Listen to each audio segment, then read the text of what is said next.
All right, I think maybe we're back on the air here on the Facebook. No. So we're starting the second quarter here tonight at DJ Britton Field. Apologize, the first one was not on Facebook. It was on YouTube, not on Facebook. Yeah, right there, yeah.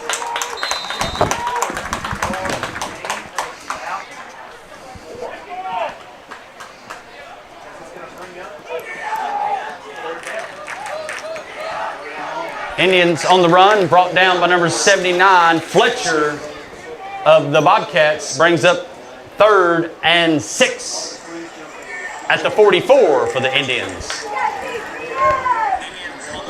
We're live on Facebook. So apologize to all of our fans that were trying to tune in. We're back. Hopefully it notified you. We're back. Just got a little sideways there on the technology. 3rd and 6 for the Indians. Indians back to pass, and he can't find anybody. He's being flushed out here by Early, the birthday boy, and he's met by Jordan Gray over there. Who is that quarterback? 4? It's quarterback number 4. Quarterback number 4, okay. Brock Ryan on the carry for the Indians. Tackled just short of the first down by number 7, Gray. Brings up 4th and inches for the Indians at their own 49-yard line. Bobcat fans, let's make some noise. So 10 minutes, 26 seconds left in the second quarter here. I'll change the scoreboard here in just a minute after this big 4th down. Let's see if we can hold him right here, and he's going to punch through there. Number 2, Gilbert on the run. 1st down, Indians.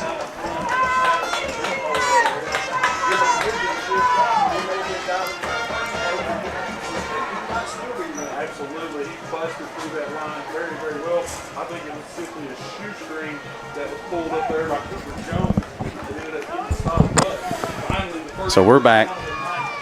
Seal says we're live on Facebook. We should still be live on YouTube. We probably cut out there for a minute, but we're back. We're back. I feel better now.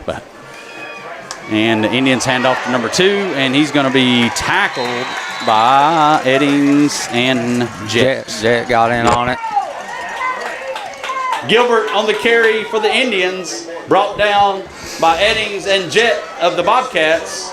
It'll be 1st and 10 for the Indians at the Bobcat 36-yard line. 11-yard run there by Ben. Once again, it's the patience in the backfield again, Gilbert, that makes him so successful. It really is.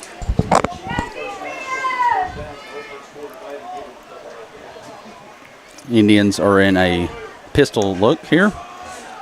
Hand off to number 2, I think again. He's going to be tackled. He's still dragging players.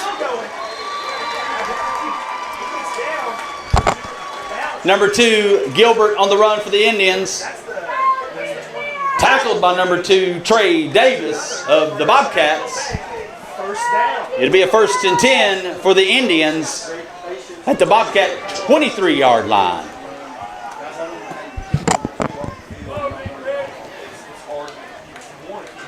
So the Indians putting something together here, CL. Couple first downs, couple 10, 12, 14-yard gains here.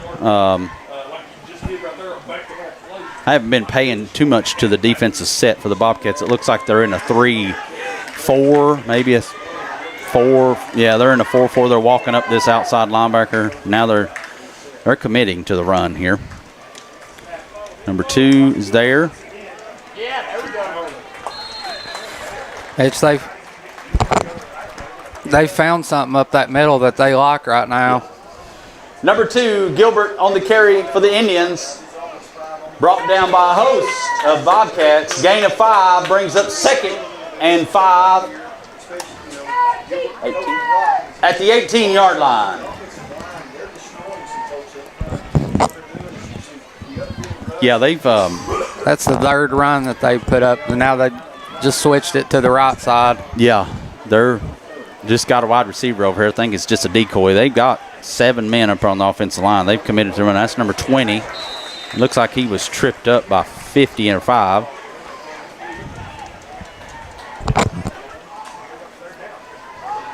Number 20, Hutchinson on the carry for the Indians. Tripped up by number 50, Cameron. And number 5, Jones of the Bobcats brings up 3rd and 2 for the Indians. We got the old Hall of Famer over there on the down marker tonight. He's on top of it. I'm proud of him. Nope. Looks like we have some cheese on the lettuce here. Flag on the play. False start against the Indians. So that's going to back them up 5. That's going to take that 3rd and 2 to 3rd and 7 at the 20. So that may help the defense a little bit.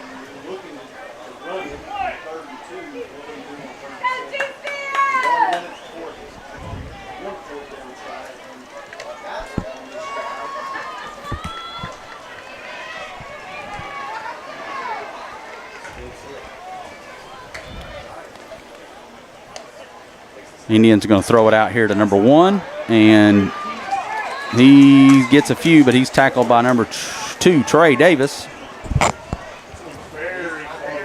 Ryan's pass is complete to Keaton, tackled by number 2, Davis of the Bobcats. It'll be enough for Indians, 1st and 10 at the Bobcat 12. So, Indians eating some clock here, driving down the field, just getting first downs, 5, 4, 5, 6 yards at a time here. See if the Bobcats can bow up right here.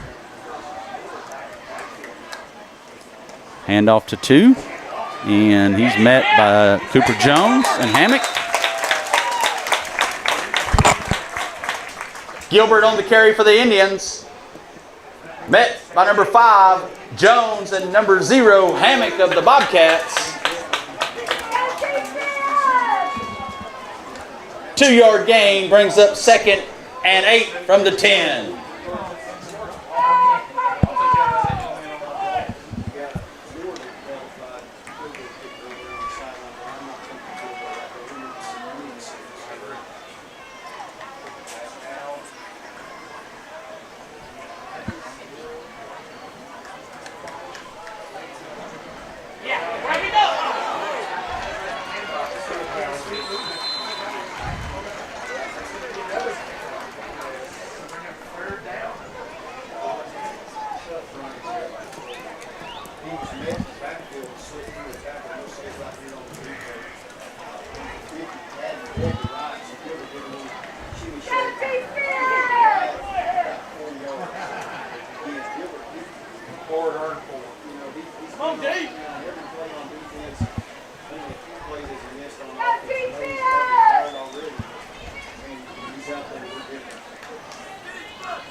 Going to pitch it in here to, he's going to get there, number 7. Number 7, William Hill on the carry. 6-yard gain, touchdown, Indians.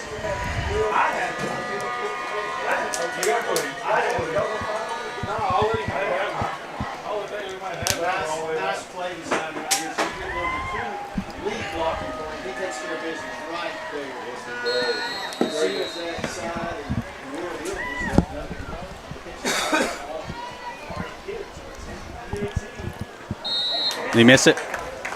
Nope. Indians extra point is good.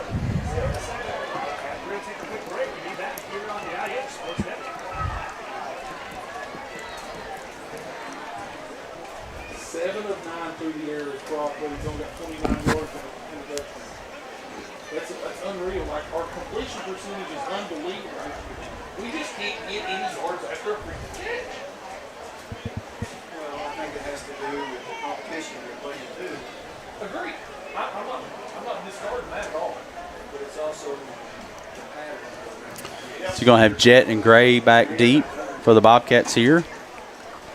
So that's a pretty good drive by the Indians there, CL. They They just kind of chewed up yards, 5, 6 yards, 7 yards at a time. First down here, first down there, nothing real big.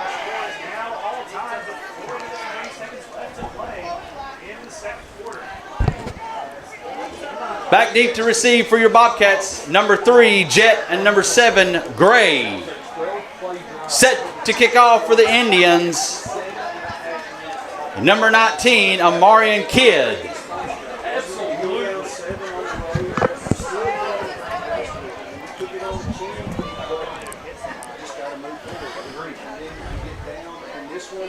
So we're back here in a battle, 7-7. I kind of expected a battle from Oneida, you know? I think over the years, for the most part, it's always been a physical, just top ball game. Yeah, I got a lot of stats we'll talk about at Jason at the end in our Bobcat Roundup tonight. And he's going to kick this ball, and it's a good one. Gray's going to field it at about the 15. Jordan Gray's got some grass over there, and he slips down. Number 7, Gray on the return. I think he brought it out, what, about the 32, 33-yard line? 32. Gray's return brings it out to the 32-yard line, where it'll be 1st and 10 for the Bobcats. So here we go. We need to put some points on the board here, and we do get the ball in the second half, CL. I think, right? Yes, sir. Yeah. Boki's going to roll out here to the right. He's got some blocking, and he's throwing it up here. He doesn't like what he sees. Boki's pass falls incomplete. Brings up 2nd and 10 for the Bobcats. I don't know. I guess he's just throwing it away there, CL, because he didn't have anybody over here. Jet's covered. Gray's covered. Oneida's doing a good job on offense. They got 3 on 2 over here, so they're definitely high shadow and Jet here. Gonna hand it off to Hammock, and he's going to get a tough couple yards.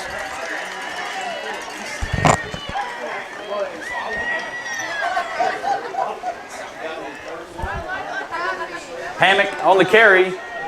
Short gain brings up 3rd and a long 9 for the Bobcats. So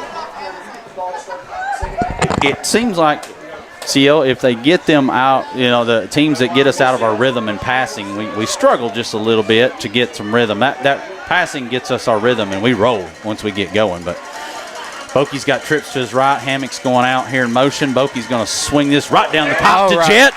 And Jet's going to take it out here to Devaney's Eats and Treats for a touchdown. Boki to Jet. Touchdown, Bobcats. That's a Vanessa Brown Bobcat touchdown. Liam Boki to Jackson Jet.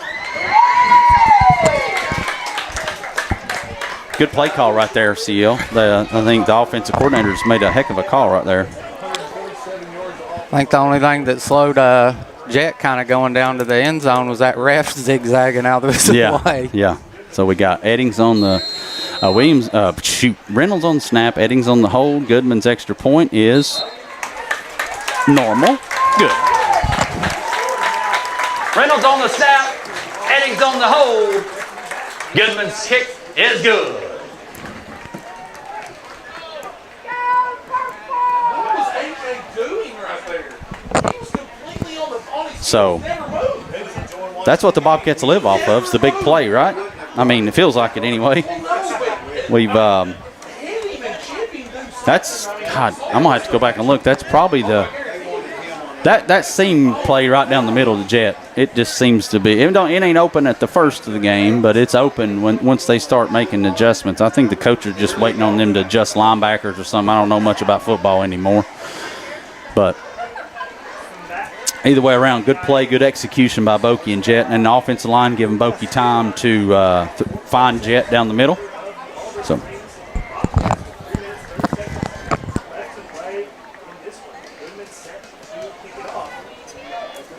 Set to kick off for the Bobcats, number 8, Goodman. I don't know, the Indians got They got 5 men on the line, and the rest of them are back there in the back. So they got a return on here. I wouldn't surprise. Well, they're gonna move up just a little bit. Maybe they're playing little mind games on. Whoa, we got an offsides here against the Bobcats on a kickoff.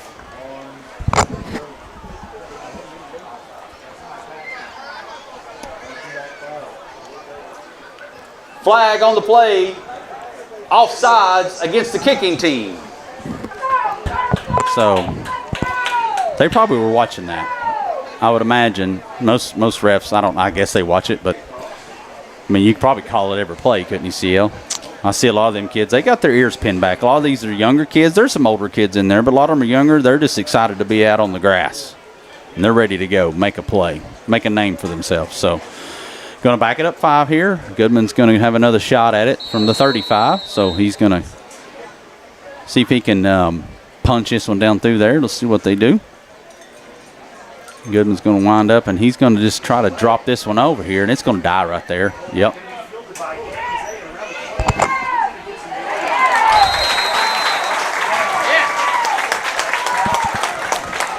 Nice tackle by Nathan Jones. Number 15, Gazy on the return for the Indians. Tackled by number 15. No. Did you say 12? Yeah. By number 12, Nathan Jones of the Bobcats. 1st and 10 Indians at their own 29-yard line. I think I might have missed the guy that picked up the ball. I couldn't remember. I turn around and look at this dang. I need this board out here in front of me. I can't see nothing tonight. 3 minutes, 24 seconds left in the first half here at DJ Britton Field. The Bobcats up 14-7. Indians getting the ball back here. Bear Lively? Bear Lively in there with the tackle. Gilbert on the carry for the Indians. Tackled by number 32, Bear Lively of the Bobcats. Gain of 1 brings up 2nd and 9 for the Indians. 2nd and 9, short 9, long 8. Probably more like 8.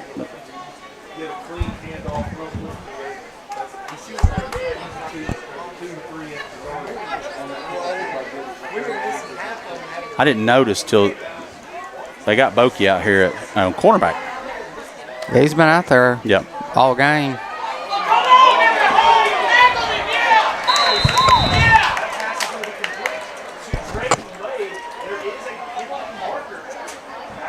Pass is complete to Lay. There is a flag on the play.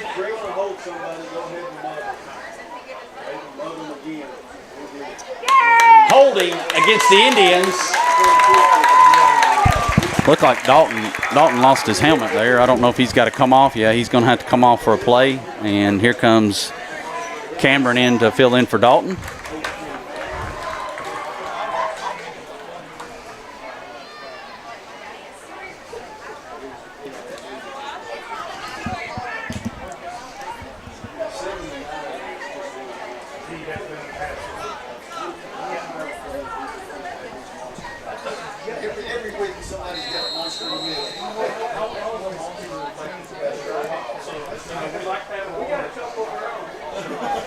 So after the penalty is assessed here, we're going to have a timeout, I think, for the Bobcats. Yep.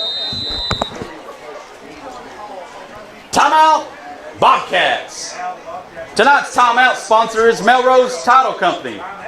Also, your second quarter sponsor tonight is Leach Pharmacy.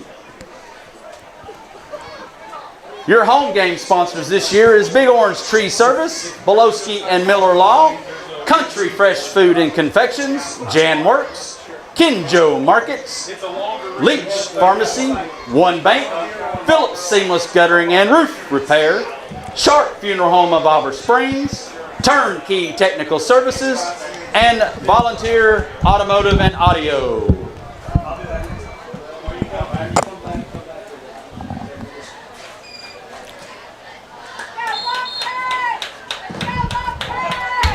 So out of the Bobcat timeout here, I think Coach Biggs just said, hey, we got them second and pin deep here. What is it? CEO, you got it marked about 19.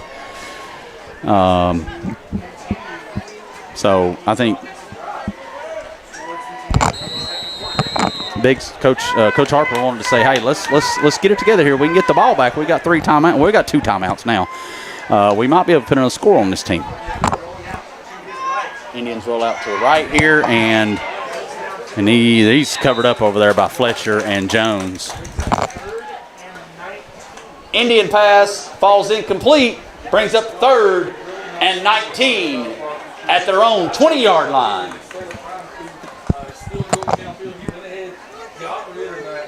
Defensive line's playing pretty good tonight, especially when they rush the passer. They seem to be getting him razzled out there. They've had a few questionable things with the run game, but nothing I don't think they haven't recovered from. But feel like they gained a yard on that incomplete. Did it?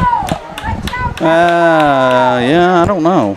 Yeah, you had it marked at the 20. That's what I called, so we'll see. And here comes, we got Jones is all over him. He's still looking downfield. Cooper's going to be right there. Cooper Cooper trips him up. Nope.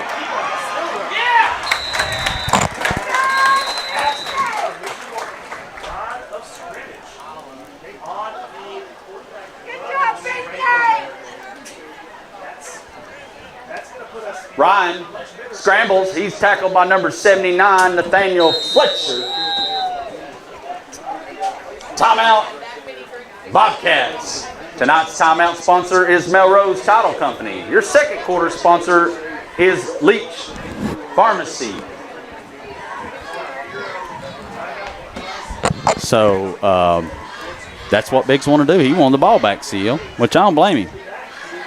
This is one of them teams where if you don't get out on them, you might just allow them to hang around, and we don't want to do that tonight. We got one of them battles last week, and the emotions get the better of you sometimes. But the Indians come in. They are a AA ball team, so they play in a classification higher than us. They're in that same region with Eagleton and I can't think of the other teams. It's a 4-team region. We talked about it at the first of the year, so can't remember. So Indians going to come out here. They're going to line up to punt. Back deep to receive, number 3, Jet. So the Indians going to come out here and punt. 2 minutes left on the clock. And he's going to punt it, and he's going to punt it away from Jet. And it's going to get a good Bobcat bounce here. It's going to come back. That ball right there bounced at about the 36 and come back to the 41. Indians punt goes out of bounds at the 41-yard line. Well, it'll be 1st and 10 Bobcats. So Bobcats are going to get the clock or get the ball. I'll get my thoughts about me here. Homecoming's got me a little flustered. They're going to do the Hall of Fame at halftime. I'm going to go take a break. But here come the Bobcats. They got 4 wide here. Hammock's off to Bokey's left. He's going to hand it off to Jordan.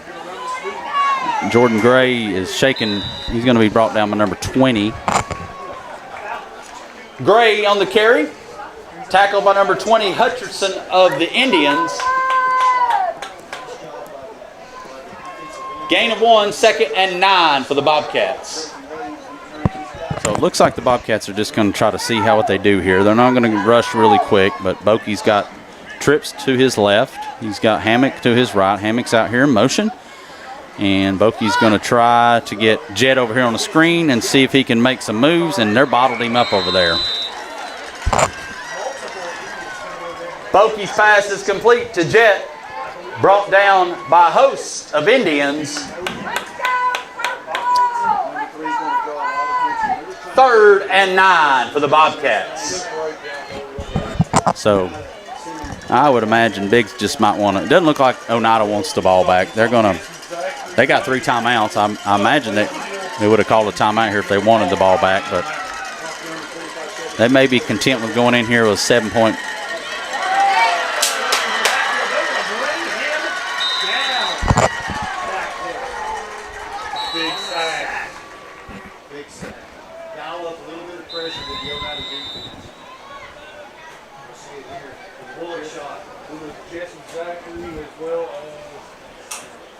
Great and Wade. Great effort by our defensive ends right there. It's another Farm Bureau timeout. Bokey sacked in the backfield. Timeout, Indians. Your timeout sponsor tonight is Melrose Title Company. Your second quarter sponsor is Leach Pharmacy. And coming up, your halftime band show sponsor is James Brummett Insurance.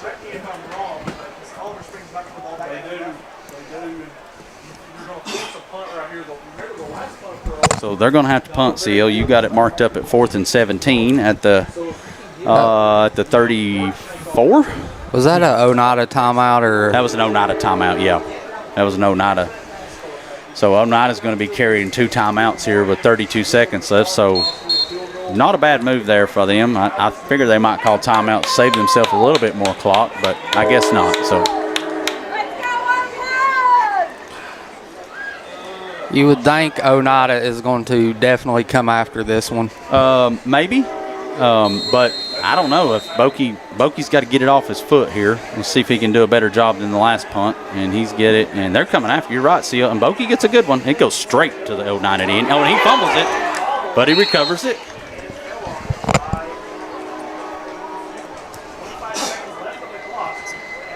Bobcat punt returned by number 1, Keaton. Brought down at the 38-yard line where it'll be 1st and 10 for the Indians. That was a really fast punt. Like it left Bokey's foot, and in 3 seconds it was in the Indians' hand. I was a little worried there that he might have outkicked our coverage, but either way around, here we go. 1st and 10 for the Indians. The quarterback's gonna roll out. He's gonna try to no, and he can't pass it now. He's across the line.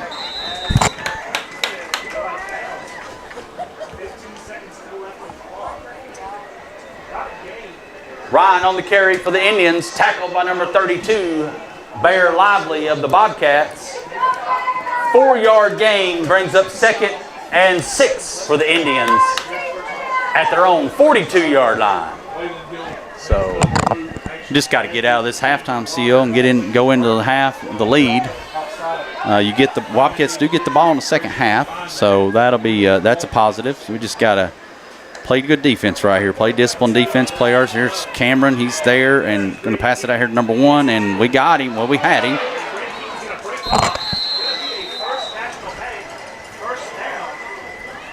Pass complete to Keaton.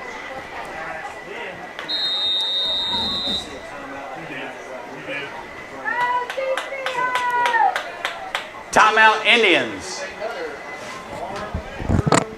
So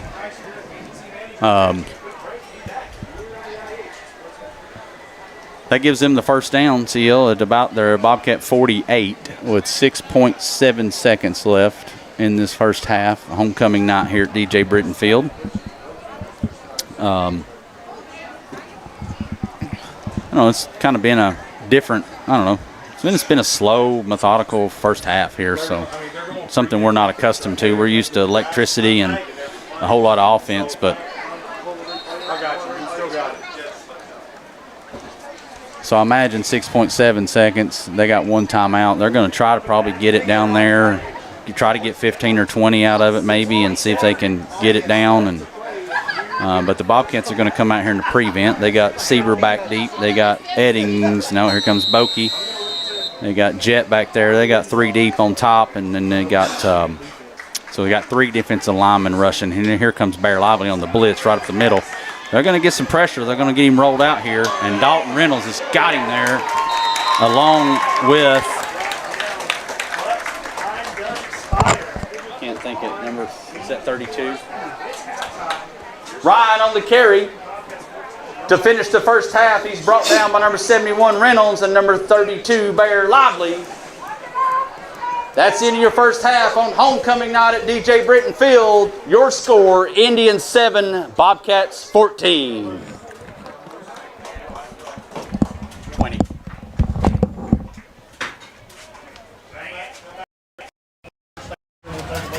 Yeah. You guys, I'm assuming you guys are first. Okay. You want that over there? No, I can. Okay. I'm not trying to get both of them down.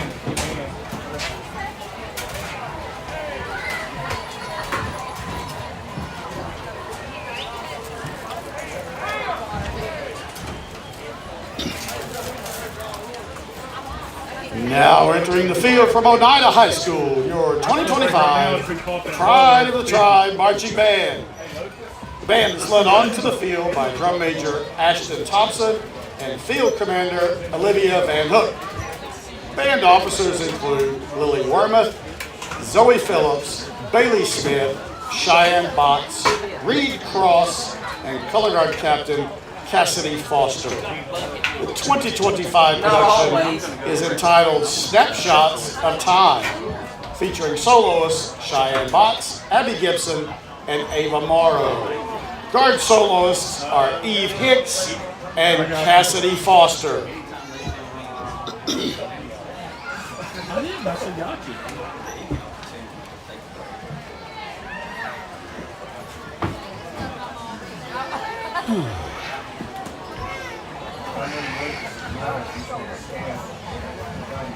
Hey, Lucas, you'll have to wait for that lead in to go that whole thing on the screen won't let it see. Somebody's melting down out there. Oh. She's not happy.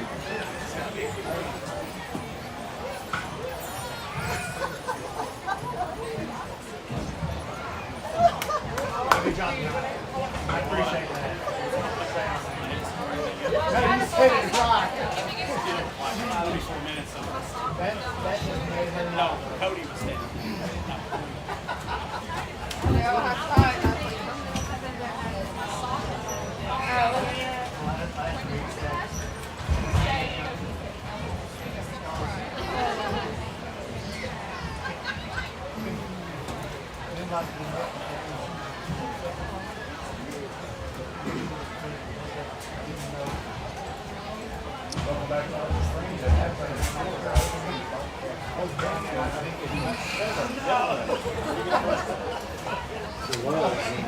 Ladies and gentlemen, the 2025 Pride of the Tribe Marching Band.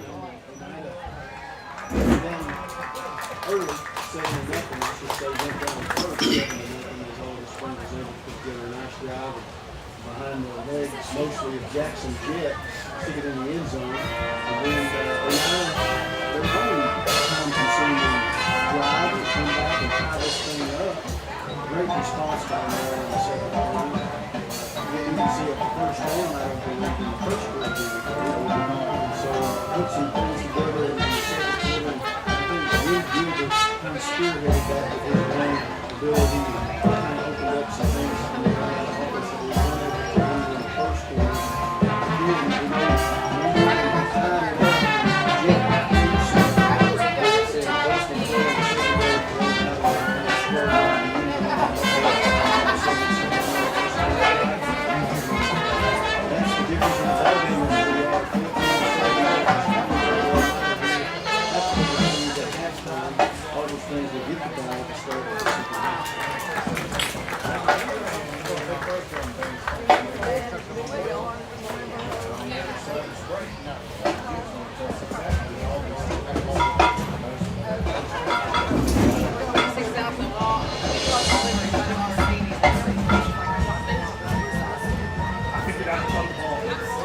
Who?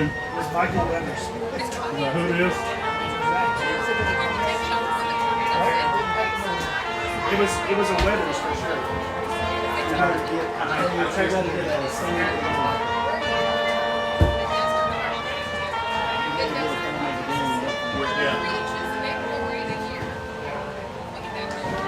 Guys, hey, I'm looking. Who's this on the screen right now? You said Michael Weathers. Oh, okay. That's him and a half. That's about that. I'm good with it. We don't have to pick it. They did. Yeah. All right. That's your leading candidate. Thanks, sir. How much? Keep it right there, Luke. How much? That thing's the census stand. No.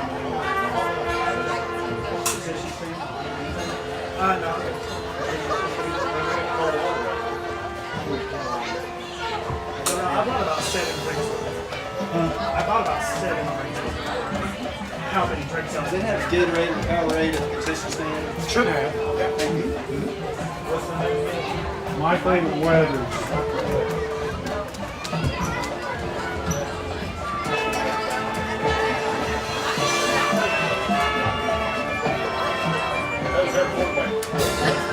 Their quarterback, yeah.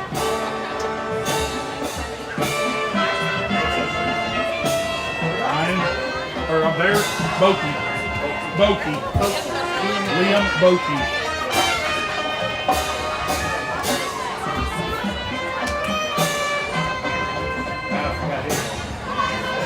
Michael Weathers.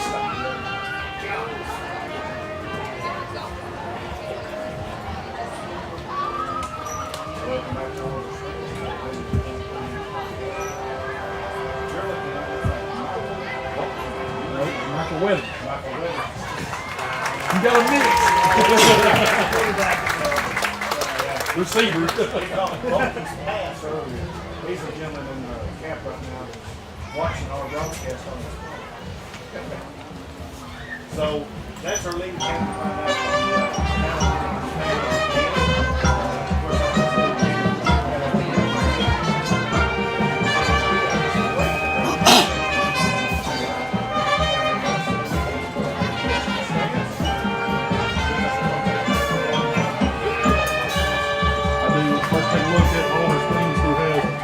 Four first downs in the first half. They have 9 carries for 55 yards. They're 6 of 9 through the air for 99 yards for a total of 18 plays, 154 yards of offense. They are led by Jackson Jett. He has 6 carries for 60 yards and a touchdown on the ground. Ian Hammock has 2 carries for 3 yards. Liam Bokey, the quarterback, 6 of 9 through the air for 99 yards and a score. He found Jordan Gray for 3 times for 26 yards. Jackson Jett, 2 for 67. One of those is 67-yard touchdown for the Bobcats. And the first receiver also went that for 6 yards.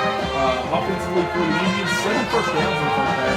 They have 16 carries for 84 yards, 11 through the air, but only 39 yards through the air for a total of 27 plays, 123 yards of offense for the Indians. Well on the ground, Dean Silver.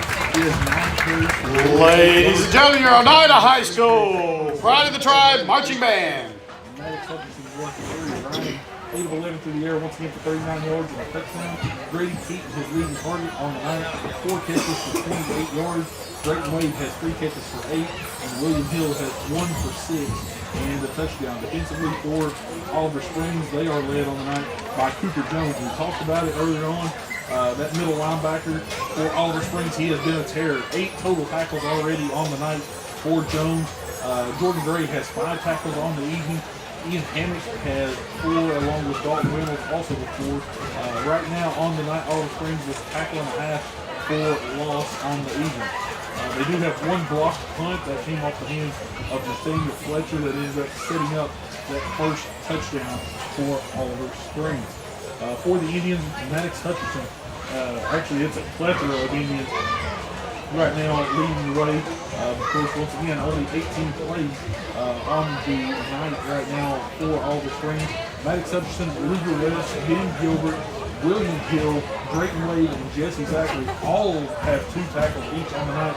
Drayton and Jesse combined for that sack early on in the ballgame. Also, Brady Burke with a tackle for loss.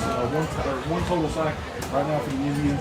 2 tackles for loss as well. 1 pass breakup early on coming from Brady Keaton. Thank you.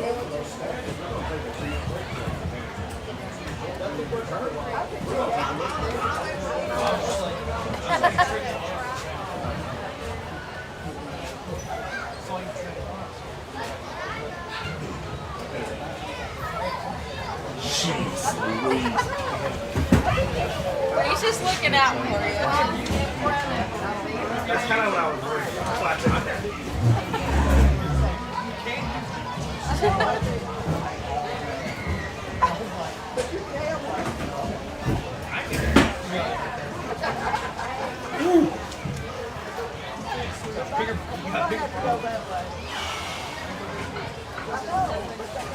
Polk County Rally. Polk County Rally. They're up on Pigeon Forge right now, 22-12. A halftime Eagleton 20. Ladies and gentlemen, now entering the field for your halftime entertainment, your Oliver Springs High School Bobcat Marching Band. The band is under the direction of Mr. Tim Michaels and J.T. Hicks. Additional staff includes David Patterson, color guard, and Virginia Huff, color guard designer. 2025 drum major is Sarah Yoakley. The 2025 band captains are Troy Dias and Cody Smith. Concussion captains are Leah James and Gage Perry. Color guard captain is Elizabeth B. They look and pop off, I guess, and they said they were like better. Like, yeah. I'm getting it. Who's going to pick? Tonight, the Bobcat Marching Band will be performing their 2025 program entitled Valhalla's Call. Tonight's soloists are Gage Perry, percussion, Elizabeth B., guard, and Aiden Miller, baritone.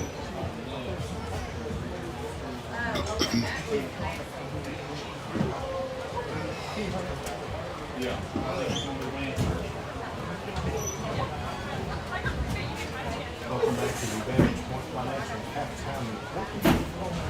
Not very often we get to listen to the other teams. They want to do that tonight. Springs Marching Band. If you follow bands much, you know in this area, there is a bit of a rivalry. Rockport and all the Springs. So battling out each year on who's going to do the best against each other. So here's our opportunity. Got to listen to Rockport earlier in the year. Now we're going to take a listen. Drum Major Sarah Yoakley, is the Bobcat Band ready?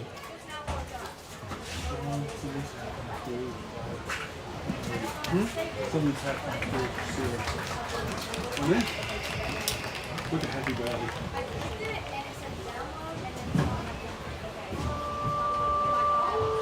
Not too much unexpected. No, not too much unexpected. But like 61. That's closer.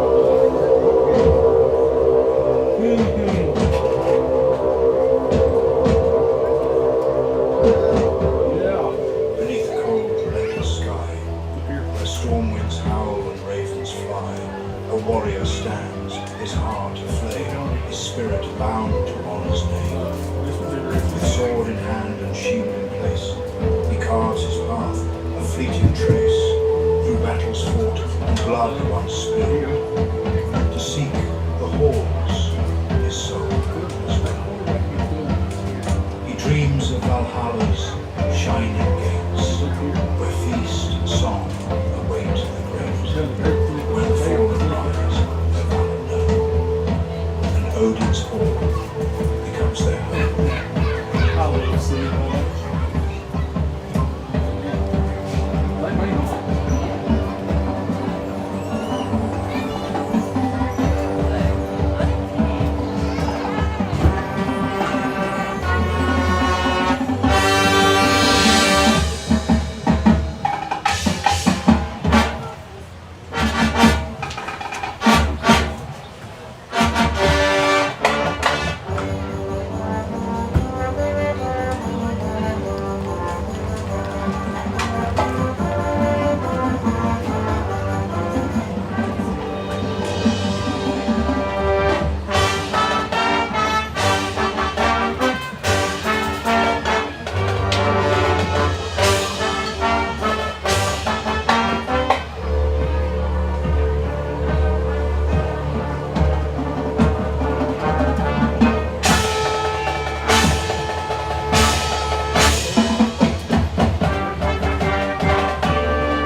State. Yeah, they got declined for game day, of course, after the Alabama, Vandy gets game day?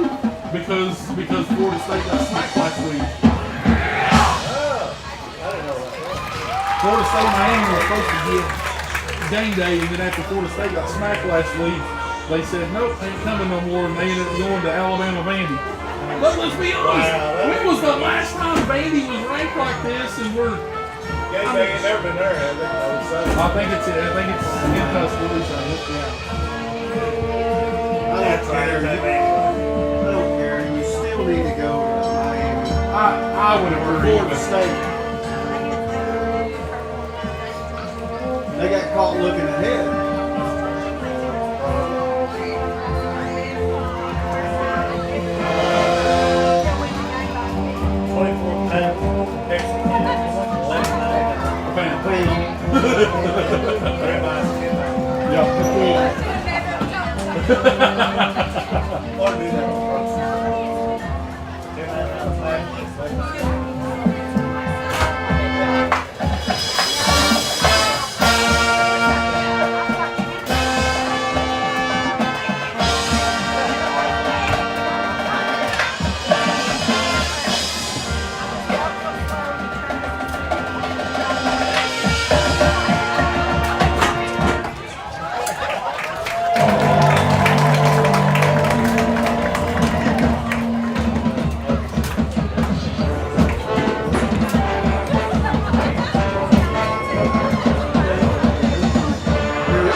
No, listen. Every also, I think the words of they say, the more big bullets, the corners come out.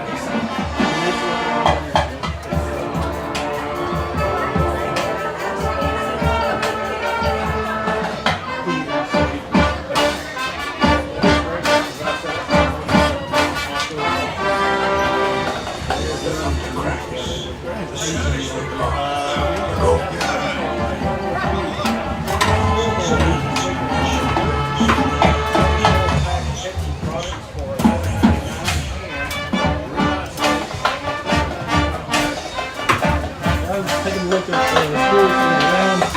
Tennessee and a little beyond tonight.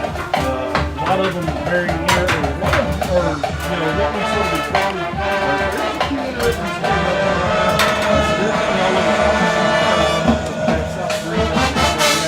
55-0 Ladies and gentlemen, your 2025 Olive Springs High School Bobcat Marching Band. This past Saturday, the Bobcat Band participated in the Carnes Marching Invitational at Carnes High School.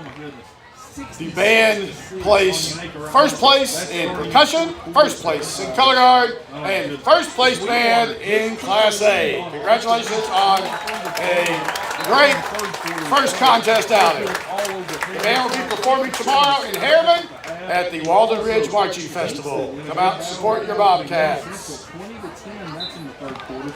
Rockwood, all over Oakville right now. That's at the pass. Holt County. Steadfast presence in hundreds of Friday night football games as a part of the spirit of Ferdinand Golden loyalty. He returns each week to the sidelines not for acclaim, but for his love of the game and the community that helped shape him. A basketball and baseball element for coaches Dylan Ruffner and David Courier, his steady presence behind the art lines exemplifies the kind of quiet dedication that strengthens all of our athletic programs. You may know him as Dunk, but now you know him as Hall of Famer from the class of 1985, Chris Duncan.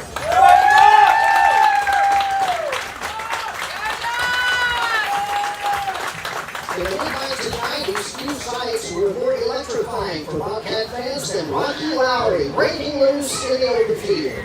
Playing under the guidance of Hall of Fame coach Frank Johnson, Lowry put together one of the most dominant individual seasons in Olive Springs history as a junior, rushing for an incredible 1,903 yards and 26 touchdowns. His legend was cemented in a 1994 showdown against Alcoa, when Lowry carried the ball for a staggering 37 times, 226 yards, and all three Bobcat touchdowns in a hard-fought 21-7 victory.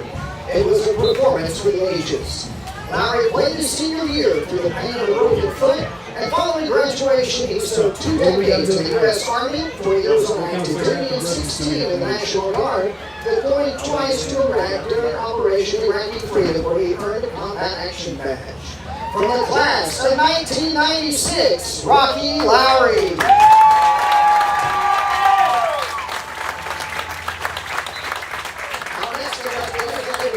But he also played for head coach Frank Johnson. John Simpson modeled the reliability of an all-star, all-state kicker, a role defined by pressure and a game decided by inches. First team AP All-State his junior and senior years, and 100% in point-after attempts in his career. His steady presence on extra points and field goals ensured that every Bobcat drive had the potential to put points on the board. He was more than just a specialist, he was a cornerstone of the team's success. From the class of 1997, Sean Simpson. For nearly 2 decades, the journey to victory for countless Bobcat teams began not on the field or on the court, but in the driver's seat of a yellow school bus with Johnny Big Daddy Webster at the wheel. From as early as 1974 to the mid-1990s, Johnny was the steady, reassuring presence who safely transported generations of athletes to their biggest games and brought them home again, win or lose. He was far more than just a driver, he was a cornerstone of the Bobcat family. Even though he was not a graduate of Oliver Springs, the legacy of Big Daddy Webster lives on in the memories of every athlete who boarded his bus. Mr. Webster passed in April of 1997, and he was represented tonight by his family. For his 2 decades of service and spirit, join us in recognizing the newest member of the Bobcat Hall of Fame, Johnny Webster.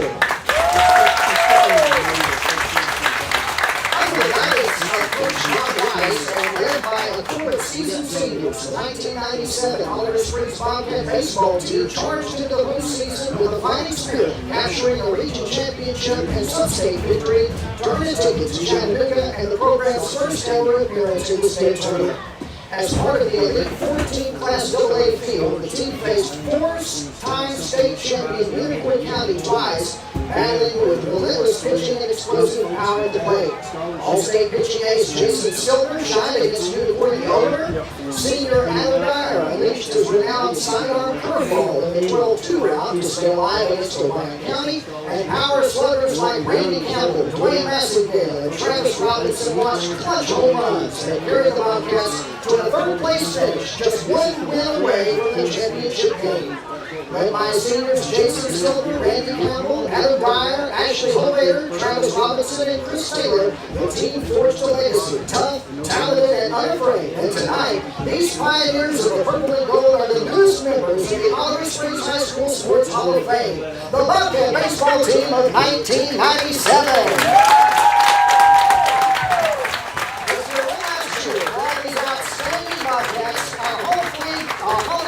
Class of 2025. We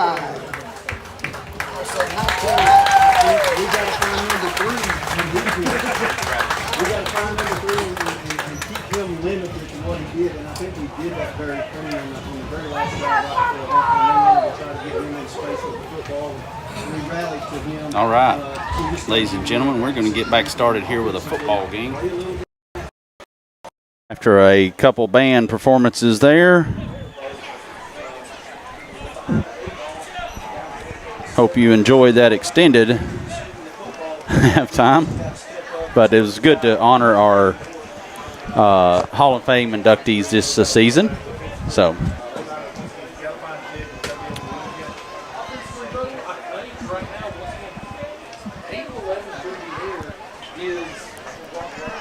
Hope Dunk can run some track because he's going to have to get back across the field. Oh, where's he? Oh, yeah. Where's he? He's down here walking off. Oh, is he? We may need to get Dunk down. Well, I called him down there. I called him down there, CL, when I went to the bathroom right quick, and he was coming out, and I said, hey, I know I give you a hard time all the time, but I said, I'm proud of you, and congratulations. He goes, I'm so happy. So we get ready to start the second half here. We got Gray and Jet back deep.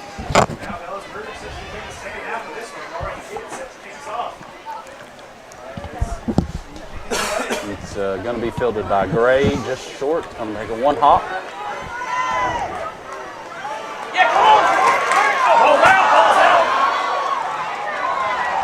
I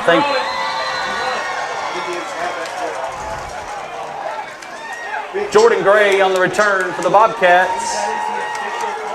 I think he got it back. Nope.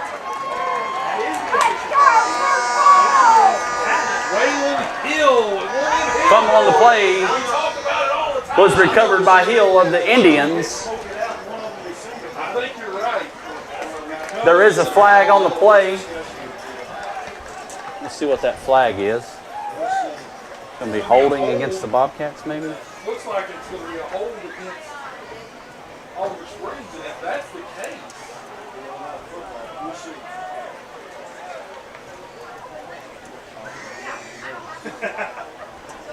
Holding against the Bobcats. Penalty will be declined. 1st and 10 for the Indians. Huge break for the Indians right there. Get this ball back as quickly. Ball will be spotted at the Bobcat 30-yard line. That was no good, Seal. That was not good at all. Jordan looked like he had a crease right there. Then he just, I think the Oneida player come back there and kind of punched it out. So 1st and 10 for the Indians here. Well, that changed the complexity of this second half. The Indians are going to go back to the ground here with number 2.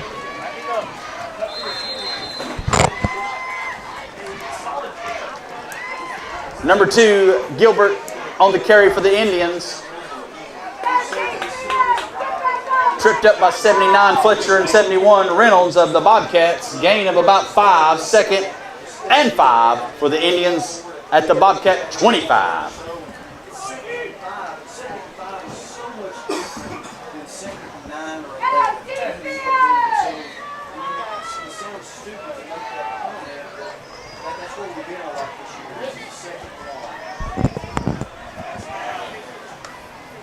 Handoff again to number 2, and he's met by 21 Sieber and Cooper there.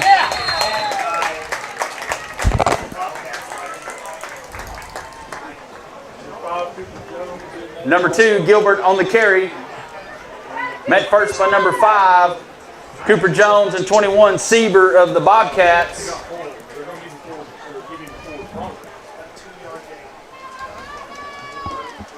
3rd and 3 for the Indians at the Bobcat 23. So let's see what we can do here. The defense is going to get the call early here with the fumble, kickoff return fumbled. And the Indians are going to hand off up the front middle here, and they're going to get enough for a 1st down. Gilbert on the carry for the Indians.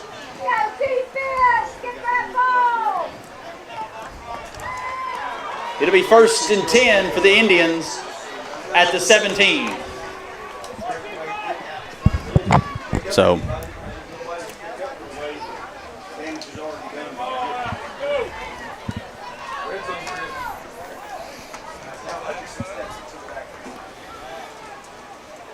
India's still in that pistol formation. Handoff to number 20.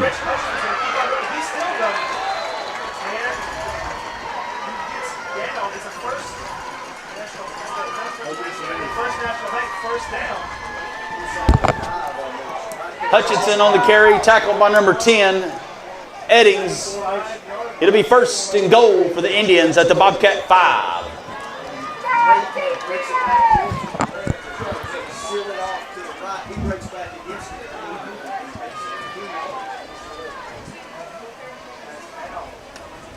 Hand off to Hutchinson again, and he's met back there. They got some penetration.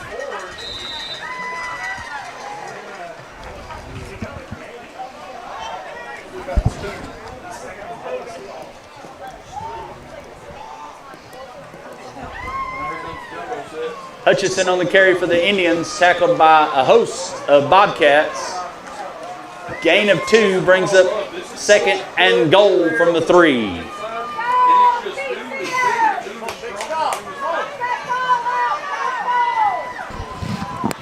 Let's see if the defense can do anything here, Zio. They're backed up at the concession stand here, so.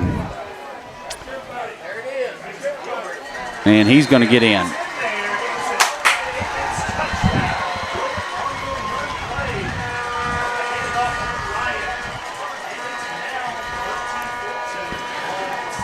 Gilbert on the carry.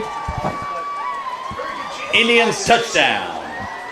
Great run here. Patience, finds the seam over the left side, punches that one in. And once again, Gilbert finding the end zone is a big plus for the Indians.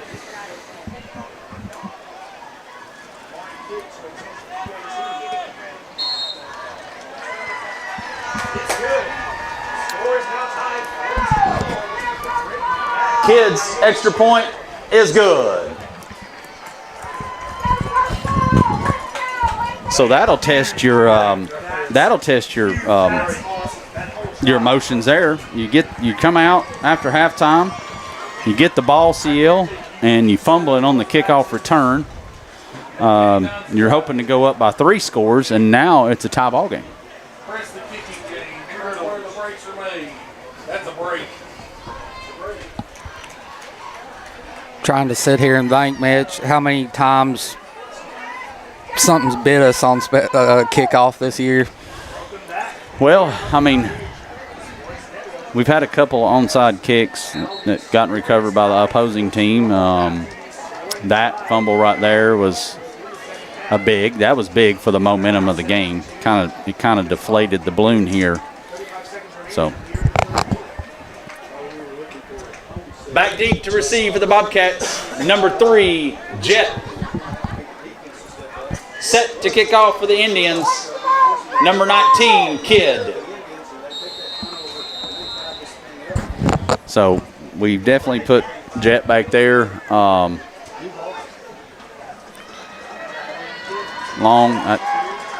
They've been kicking it to the corners a little bit. They got Jordan over there on that. And they're going to kick this one. Jet's going to field it cleanly at about the 14.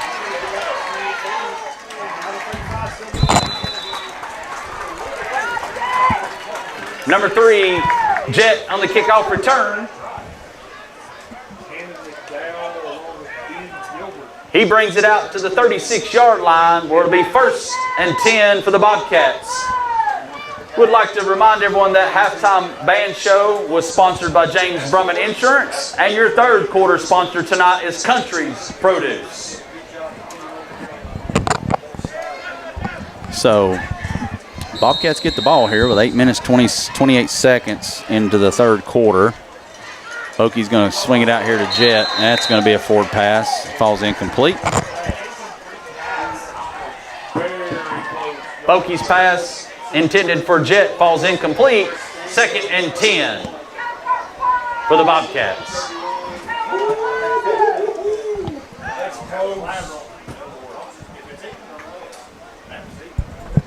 So we'll see. 2nd and 10 for the Bobcats here at their own 36-yard line. 8 minutes, 24 seconds left in this 3rd quarter. Quick pitch out here, and number 5's all over. He got Gray right here.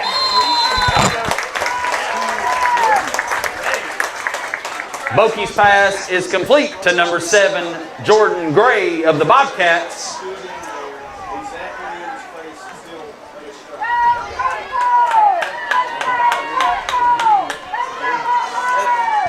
Ball will be spotted at the 43-yard line, 3rd and 3 for the Bobcats.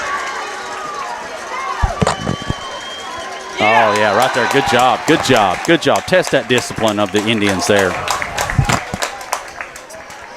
Flag on the play. Offsides against the Indians. That was good right there. Line up real quick and then test their fundamentals a little bit, CL. So 1st and 10 for the Bobcats.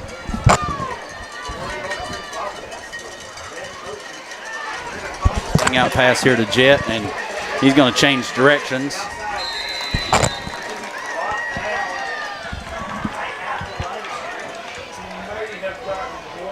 Bokey's pass is complete to Jet. Keaton on the tackle for the Indians.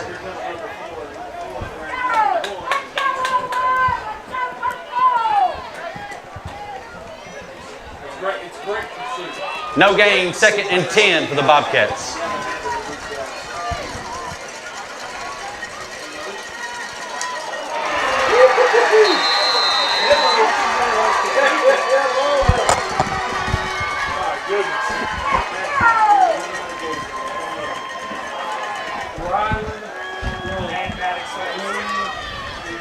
Bokey on the quarterback keeper, brought down by Strunk.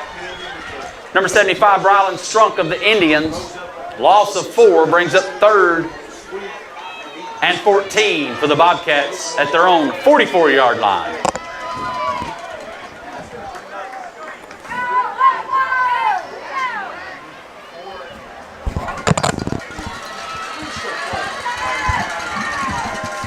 So Cooper in motion to the side. He's going to hand this off to Hammock. Hammock's pushing hard here. Hammock on the carry for the Bobcats. There is a flag on the play. Holding against the Bobcats.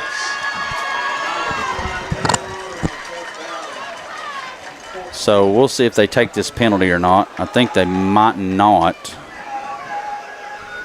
Because if they don't, it'll be 4th down, right, CL? Yeah, they're not. I think they're going to decline it. Yep.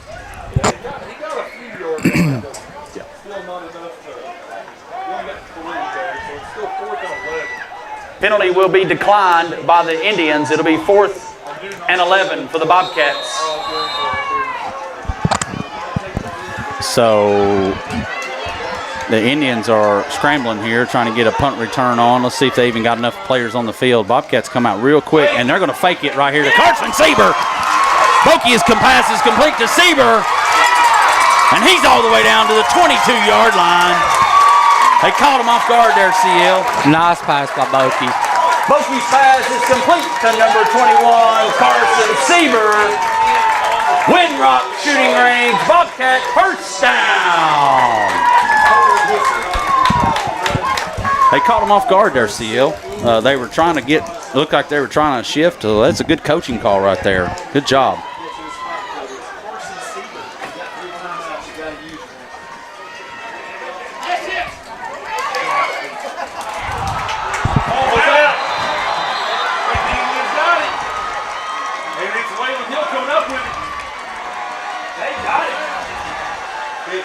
Fumble on the play is recovered by the Indians.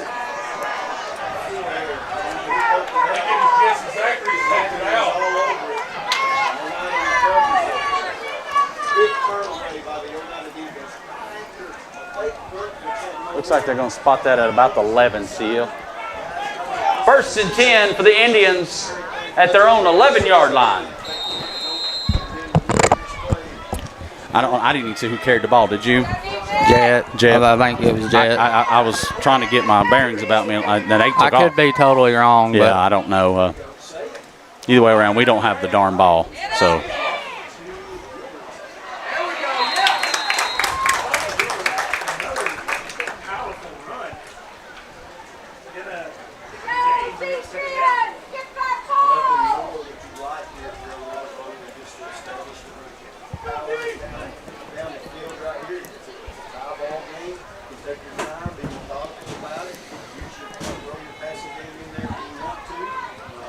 Clock is running here.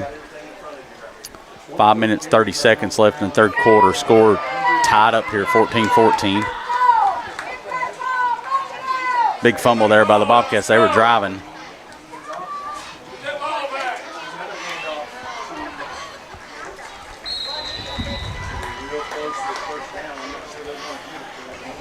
Gilbert on the carry for the Indians.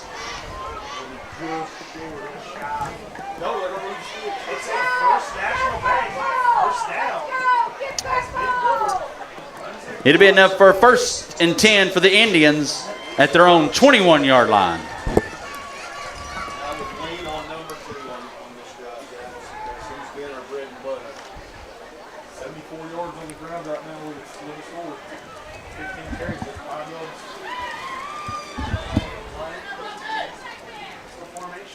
Indians move a man in motion here. They're just content running it up the tackles.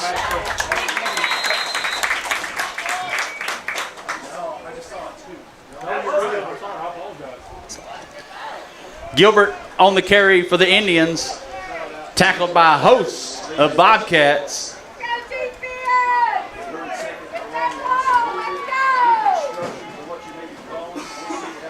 It's second down, isn't it? Yes. No gain, brings up 2nd and 10 for the Indians.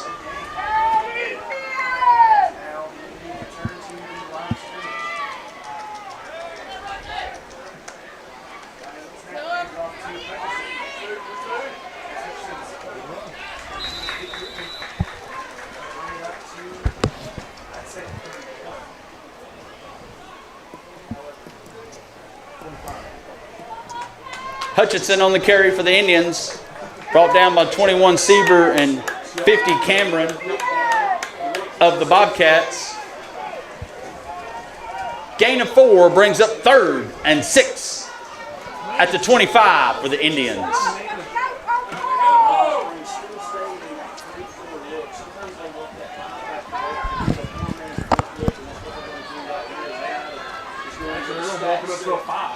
So here comes number 1 on the pitch out here. We got nobody over there in contain.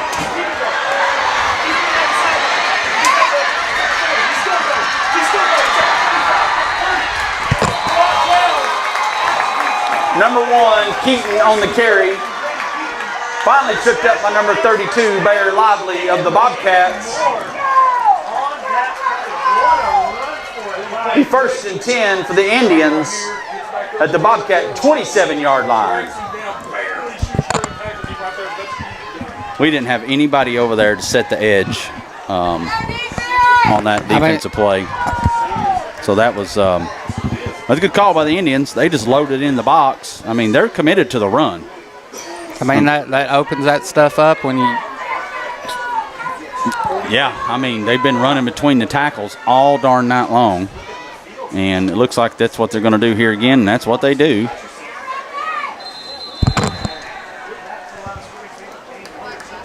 Hutchinson on the carry. Met first by number 51, Rodney Jones of the Bobcats. Gain of 2 brings up 2nd and 8 for the Indians at the Bobcat 26-yard line. So defense is, I'm going to be curious tonight, CL. I don't know if Jason, does he ever give us a time of possession? I don't know if he does. I'm curious because it seems like Oneida has had the ball quite some time tonight. It's some of our offense, but it's some of our miscues either.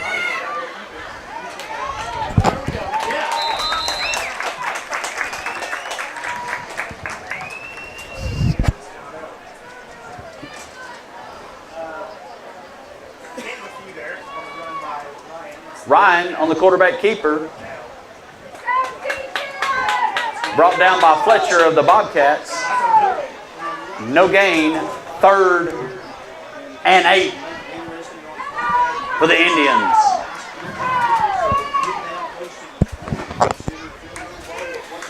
So we'll see. Big third down right here. I think the Indians have a pretty decent field goal kicker. I mean, they kind of muffed on that first extra point, but that second one looked pretty good. They come out of the huddle real quick here, and it looks like the Indians are going to call timeout. Timeout, Indians. Your timeout sponsor tonight is Melrose Title Company. Your 3rd quarter sponsor tonight is Country's Produce.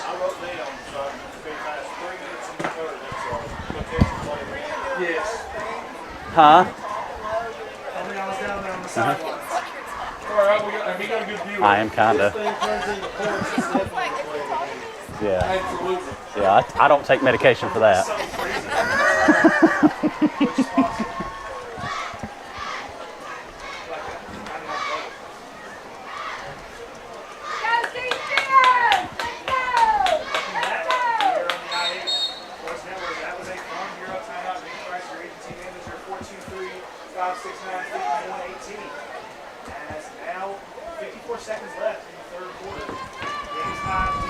So for you guys tuning in at home, we are about 54 seconds left in this third quarter.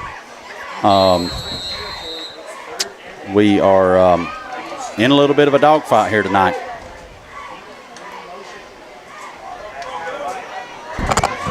Pass is going to be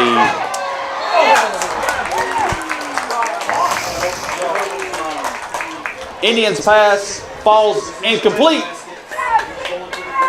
Brings up fourth down for the Indians. So let's see right here. The Indians are looking over to the sideline. It looks like they're wanting to, I don't know if they want to burn a timeout here, but play clock's at about 25, so no rush here. They're going to get a play. Looks like they're going to stay out there on offense. So it's going to be 4th and about 8 from the 25-yard line for the Bobcats here. Let's see if we can get a big defensive stand here after that turnover we had down here inside their 20-yard line. The Indians are going to come out and pass here, and he's going to whip it, and it falls incomplete. Indians pass intended for number 1, Keaton, falls incomplete. Turnover on downs. Windrock shooting range, Bobcat first down at the 25-yard line.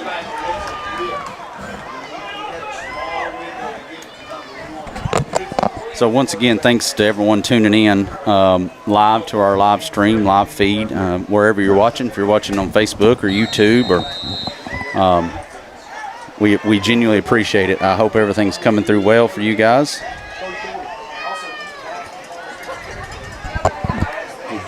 Jet on the carry out here. He's going to reverse the field.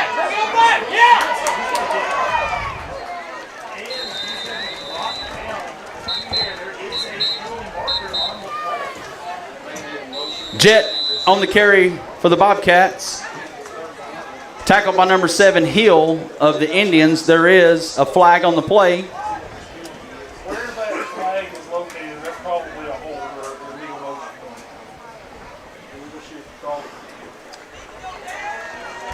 Illegal shift against the Bobcats. So we're testing our discipline here in our fundamental CL by having penalties and having turnovers, and just it's rough to watch this third quarter. So we're at about 22 seconds left in the third quarter here. Bokey's going to put Hammock out here in motion, and he's got Jet. No, he had Gray. I apologize. Bokey's pass intended for number 7, Gray, falls incomplete. 2nd and 15 for the Bobcats at their own 20-yard line. So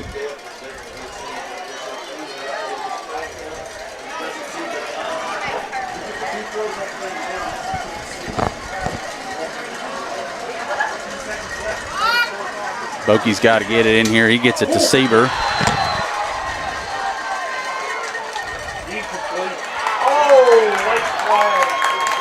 Did they call incomplete?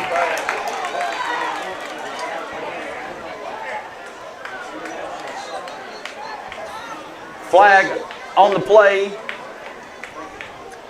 Personal foul, face mask against the Indians.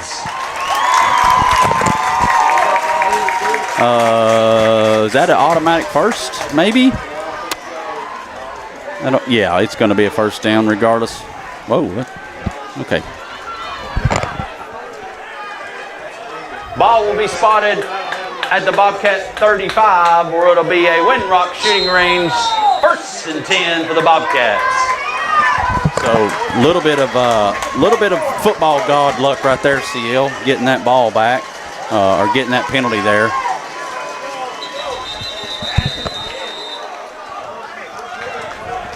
And that's the end of the third quarter tonight. Your score, Indians 14, Bobcats 14. Circle that play right there. That don't matter.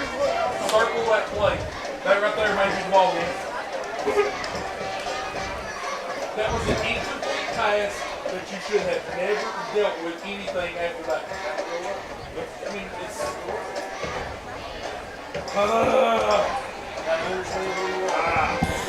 Also want to give to all you viewers out there viewing,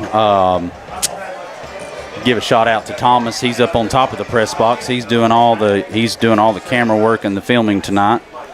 As usual, Thomas is doing a great job. He's a 7th grader here at the middle school, Arbor Springs Middle School. Excellent young man. And we are CL and I are very appreciative of him giving us his time, and his parents allowing him to do this for us.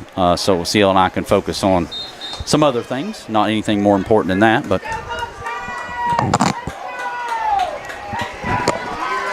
as we start the 4th quarter at DJ Britton Field, it'll be 1st and 10, Bobcats at the 35-yard line. So we'll see if we can get something here on this drive. He's going to whip it up here to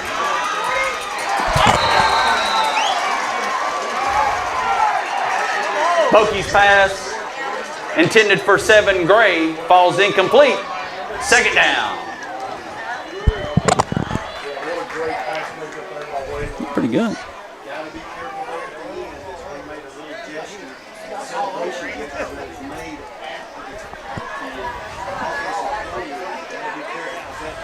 Also like to remind everyone that's tuned in now, stay tuned after the game. We'll have our our typical Bobcat roundup with Jason Daniels. Here's Jed on the carry, and he's running tough. We got another flag back here in the backfield.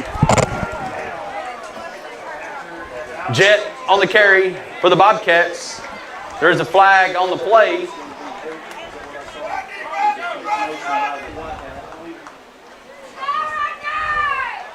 He called it. Holding against the Bobcats. So that's going to back it up 5. It's going to be 2nd and no, it's 10. It'll be 2nd and 20 now from the 25. So we'll see here. Bobcats just struggling not CL on offense. I mean, we've got 14 points on the board, but they feel like we've had to earn every single point tonight. So, and we've had some mishaps. Handoff, nope, fakes it to Jet, and Bokey just throws that in the ground. Bokey's pass intended for 21, Sieber, falls incomplete. Brings up 3rd and 20 for the Bobcats. So we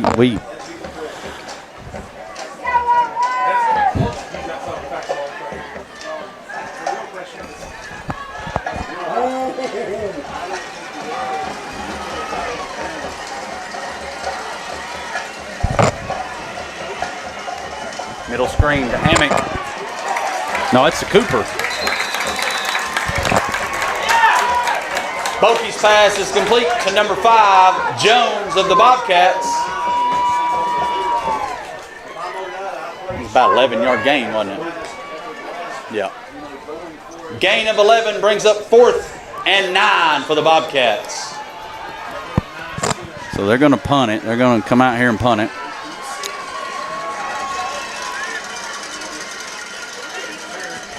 That's a much better punt by Bokey, much better. He backs him all the way up. He receives that at about the 19, and we got some Bobcats there. We got to make the tackle. Punt return by number 1, Keaton of the Indians. He's run out of bounds at the 33-yard line, where it'll be 1st and 10 for the Indians.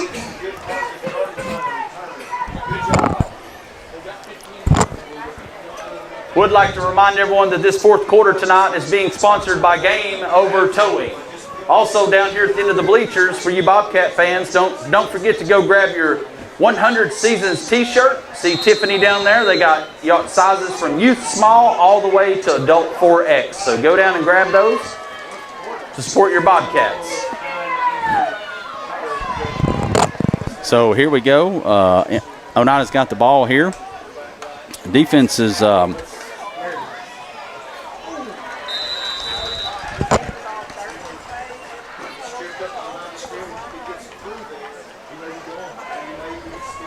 Meredith on the carry for the Indians. Gain of 3 brings up 2nd and 7. So, I don't know who tripped him up, CL, but goodness, that was close.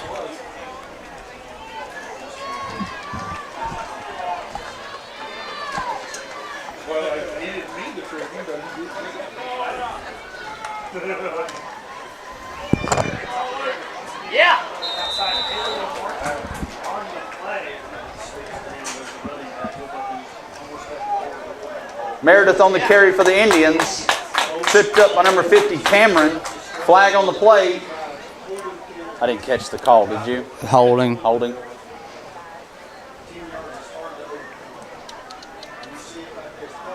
Holding against the Indians. So that'll back them up 10. So that'll make it 2nd and 17 from about the 26. It'll be 2nd and 17 for the Indians at their own 26-yard line. I'll tell you what, I was talking to somebody, I don't know if it's UCL or not, but the field is in it looks great considering what we were looking at this time last Friday. Looks beautiful. They got the 100th logo there on the 25-yard line, so looks beautiful tonight. He's going to gun it down through here, and he's got a man wide open.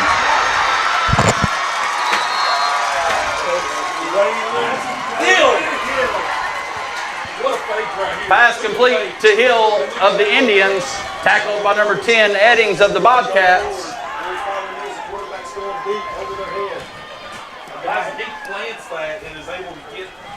First and 10 for the Indians at the Bobcat 32-yard line.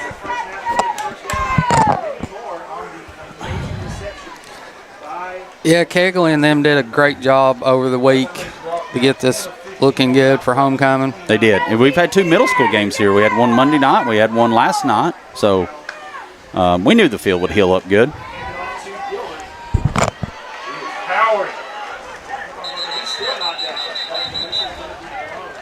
Gilbert on the carry for the Indians. Met first by Jet and then a host of Bobcats.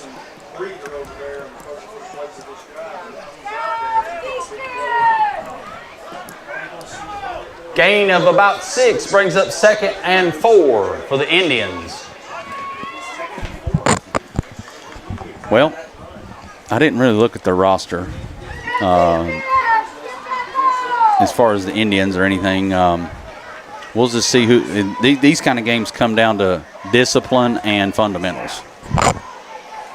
Number 20, he's tripped.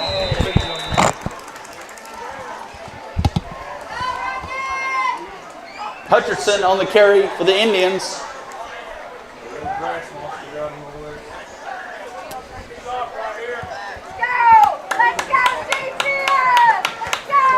He's brought down at the 26-yard line. It'll be 3rd and 4 for the Indians.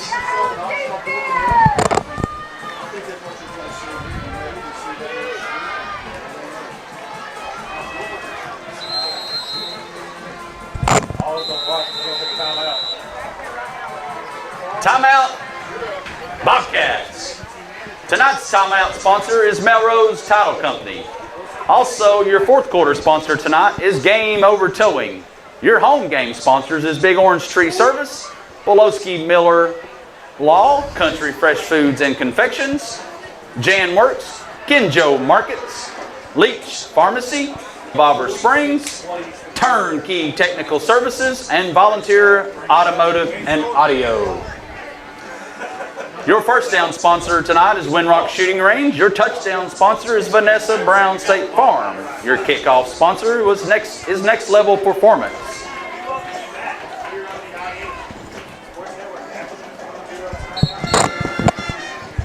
So we are carrying 8 minutes, 10 seconds left in this game. We're in a dogfight, CL, with the Indians tonight. I don't know if it's a dogfight, cat fight, whatever the heck you call it. So the Indians going to come out here 3rd and 4 at the 26 after the Bobcat timeout. They want to call timeout and talk about it. Indians going to do the same thing. They're going to run right up the middle. We ain't got nothing for that.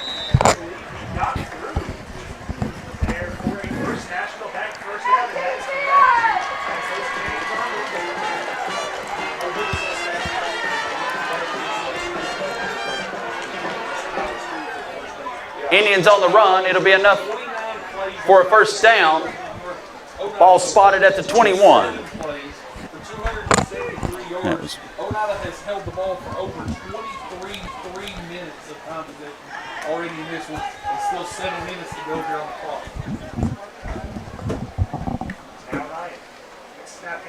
clock. Gilbert on the run, and Gray is over there. Gilbert on the carry for the Indians. Out of bounds, pushed out of bounds by number 7, Gray of the Bobcats. Gain of 1, 2nd and 9 for the Indians.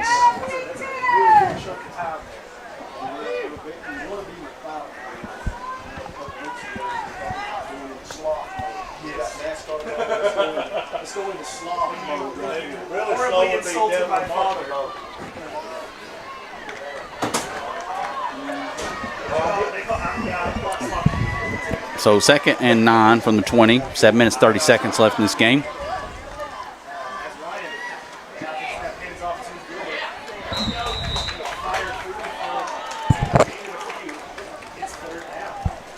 Gilbert on the run for the Indians. Tackled by number 71, Dalton Reynolds of the Bobcats. Gain of 2 brings up 3rd and 7 for the Indians. I think that's why they called the timeout, though, to make them aware of that very play. And they saw the formation that Oneida was in. If they ran that out of the times, that's why they wanted to talk to their defense. And Oneida went right away from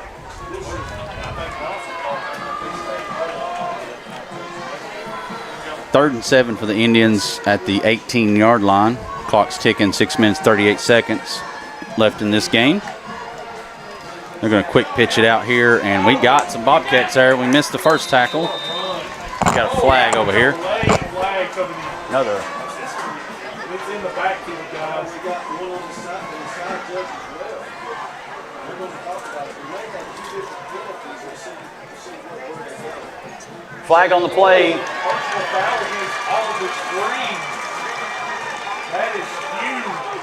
That's going to be Personal foul against the Bobcats. That's going to be going from the end of the play, so add on to that, guys. That's going to put it. Should be in the first and goal. About the 3, wasn't it? Yeah, it looks like they're going to spot it at about the 7, maybe? 8. 8.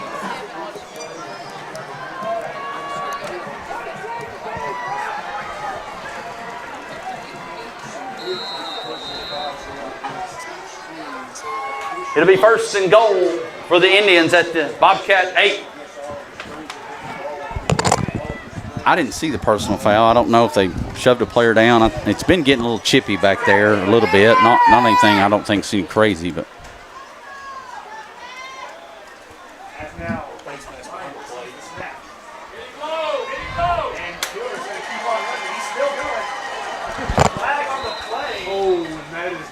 Good spot to see a flag right there for the Indian fans. Gilbert on the carry for the Indians. Met by a host of Bobcats. Flag on the play.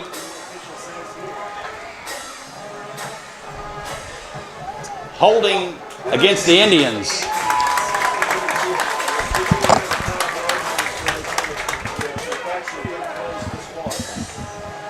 Well, we got a couple of exchange of penalties there.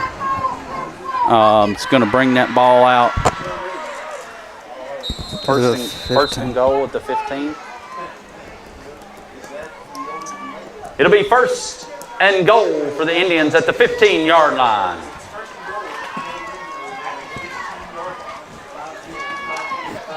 So we got 5 minutes, 40 seconds left in the game here tonight. Indians are down here inside the red zone at the 15-yard line with the 1st and goal. And they're going to hand it off here, and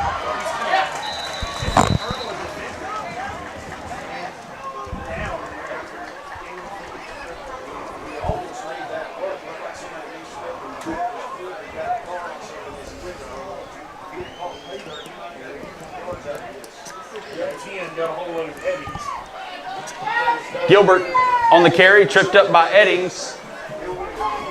5-yard gain, 2nd and goal from the 10. So we'll see here. We got Bobcats defense got to step up here. The clock is slowly dwindling away. Both teams have 2 timeouts. So the Indians are going to shift a bunch of players here to the left, and that's where they're going to run it.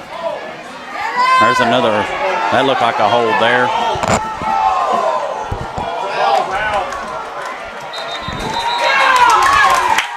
See if we can get who caught it.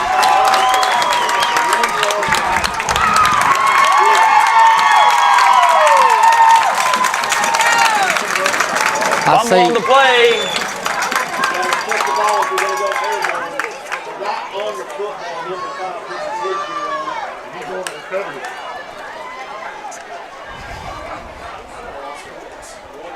Was it 5 that recovered it?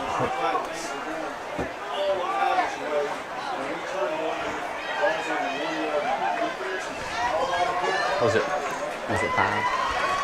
Fumble was recovered by number 5, Cooper Jones of the Bobcats.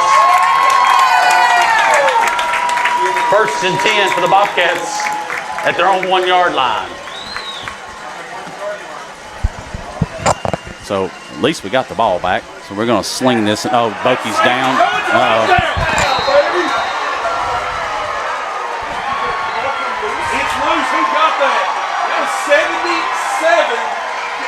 Brady Burke. Bokey fumbles in the backfield, recovered by number 77, Brady Burke of the Indians. Touchdown, Indians.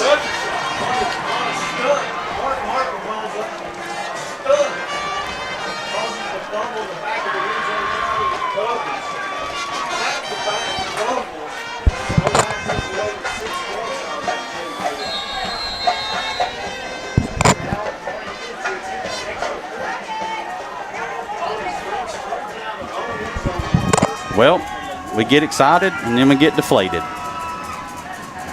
Indians' extra point is good.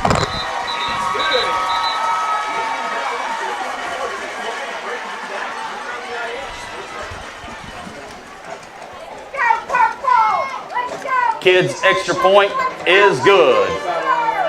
Sideline warning against the Indians.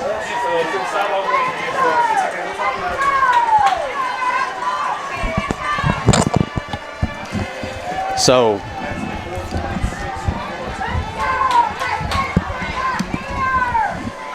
it looks like we're going to be into for another medicated finish here, CL.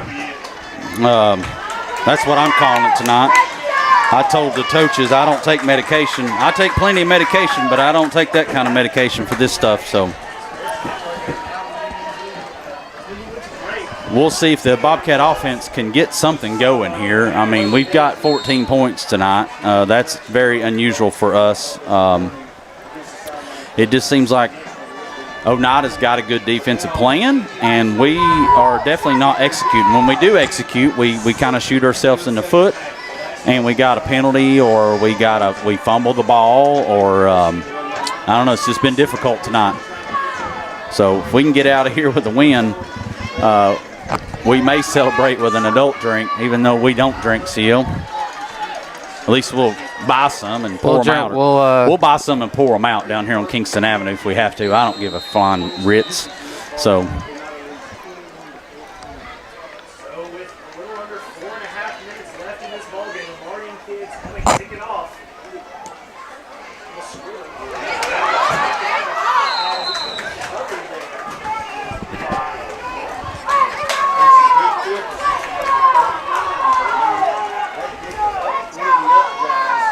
kickoff fielded by number 21, Carson Sieber.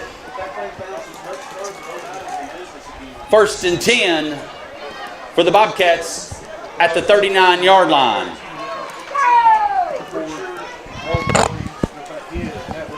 So we're carrying about 4 minutes, 20 seconds left in this game. Bobcats got the ball here at the 39. Let's see if we can put something together here. Been a tough night for Jet. They've been double covering him, been doing everything. They're going to swing this out here. Seaver drops it. Bokey's pass intended for number 21, Seaver, falls incomplete. Second down. He's got to catch that, don't he, CL? Yeah. I mean, it's 4 minutes left in this game. I know he's a sophomore, and he's going to – Carson Seaver's a good kid. He's going to do better. He's going to – but right there, you know, to keep moving, we got to catch it. Hand off to Hammock. Number 0, Ian Hammock on the carry. And he gets enough for a Windrock shooting range. Bobcat, first down. Oh, Hammock ran that ball with some purpose there, Mitch. He did. Yeah. Hammock. You give Hammock about 6 or 7 yards. He's like holding on to a dump truck, and he's still dump trucking it right here.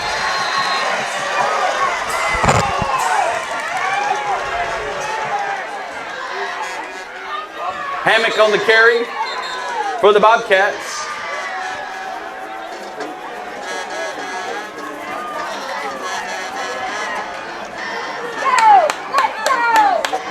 Gain of about 2 brings up 2nd and 8 at the 46-yard line. Was it 3rd? It's 3rd down, ain't it? Yeah. I guess it's 3rd down. Yeah, it has to be 3rd down. I'm sorry, I called that wrong. At least across the PA system. Ain't nobody looking up here. Give me a hard time. But let's see what the Bobcats can draw up here. Oneida's got plenty of men in the box here. Bokey's pass is complete to Gray over there. No, it's incomplete. They're going to call incomplete. Well, I can tell you one.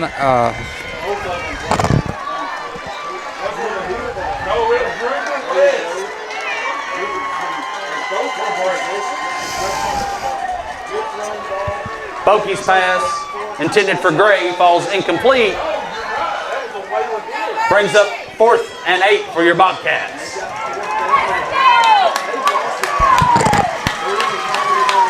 This is a big play right here, CL. I mean, we got 2 timeouts. I don't know. Coach is down here. He's by the line judge. He might want to call timeout. I don't know if he's wanting to call timeout.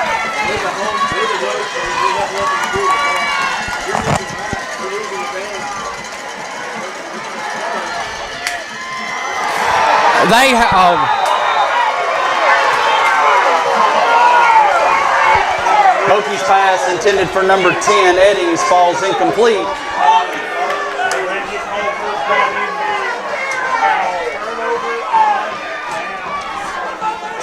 Turnover on downs, 1st and 10 for the Indians at their own 41-yard line. That was close. That was really close. But I feel like, Mitch, tonight, if you'd been in orange and white, that would have went your way. Yeah, maybe. I'm sure when we talk to Coach after the game, if this ends the way it's settled right now, I don't know. It's not over. We got 3 minutes, 17 seconds left in this game. It ain't over yet. We just gotta bow up right here and get the ball.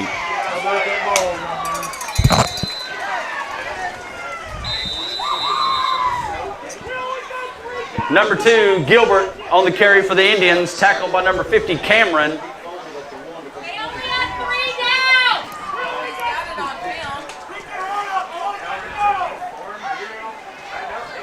Timeout, Bobcats.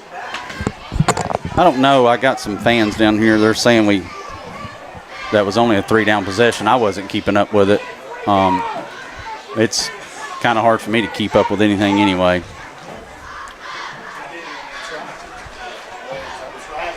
That's right. So the Oneida filming crew here beside me, they're telling me that our fans are right. We did only get 3 downs on that last possession. That's I don't know if that changes the outcome of the game, but it changes the feeling right now. So let's see if we can overcome this. Bobcats took a timeout there, so they got 1 timeout left. and 3 minutes, 10 seconds. So they would get the ball back here if they can bow up right here.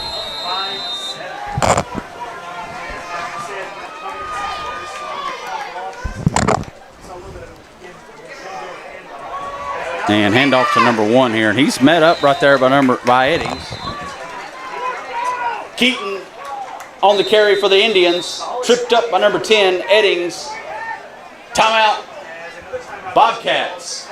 Your timeout sponsor tonight is Melrose Title Company. Also, your fourth quarter sponsor tonight is Game Over Towing.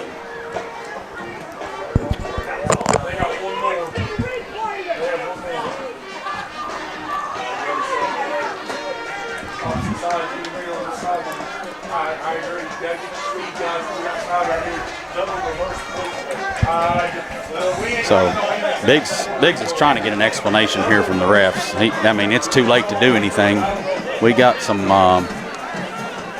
We definitely have some upset Bobcat fans here tonight. So.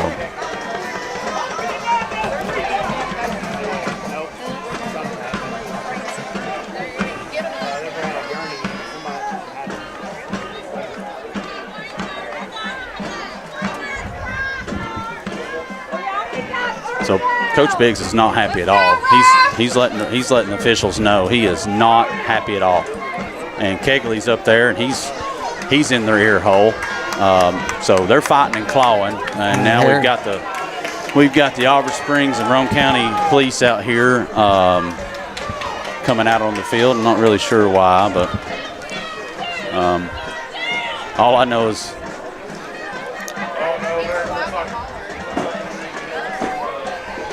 We're just trying to get a gauge of what's going on here. We got 3 minutes, 4 seconds. We got to stop in the action. Both teams are kind of huddled up here. Well, the Bobcats took a timeout there.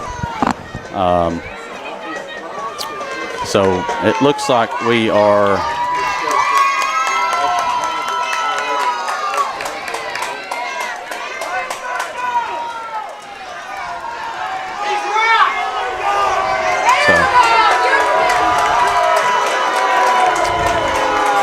Yeah, it's, I don't know. A lot of emotions here. Just definitely need the football players to keep their heads on. They still got to play 3 minutes of this game regardless of.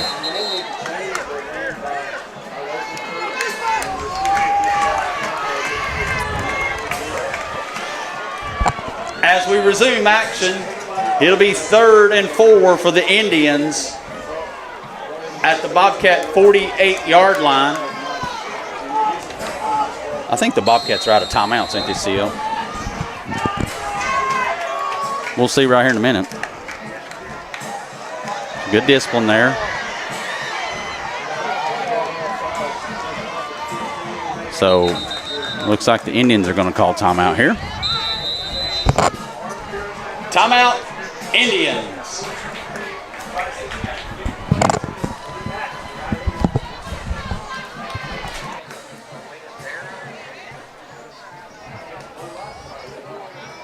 I think we're out of timeouts, I think. We only had 2, and they've called both of them right here on this drive.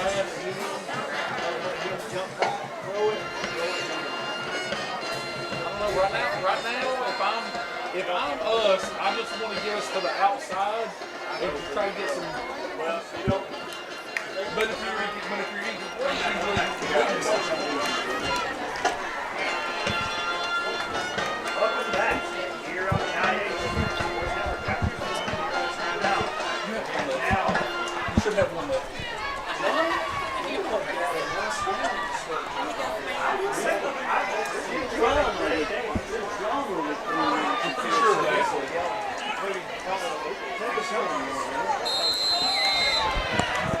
We'll see what we got here.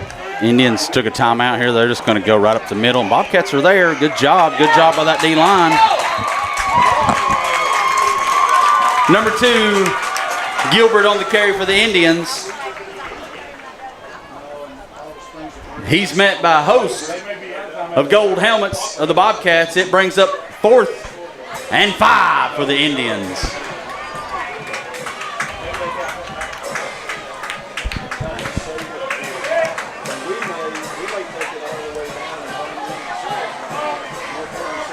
Yeah, I'm pretty sure we're out of timeouts. Or we would have used one right there. I think.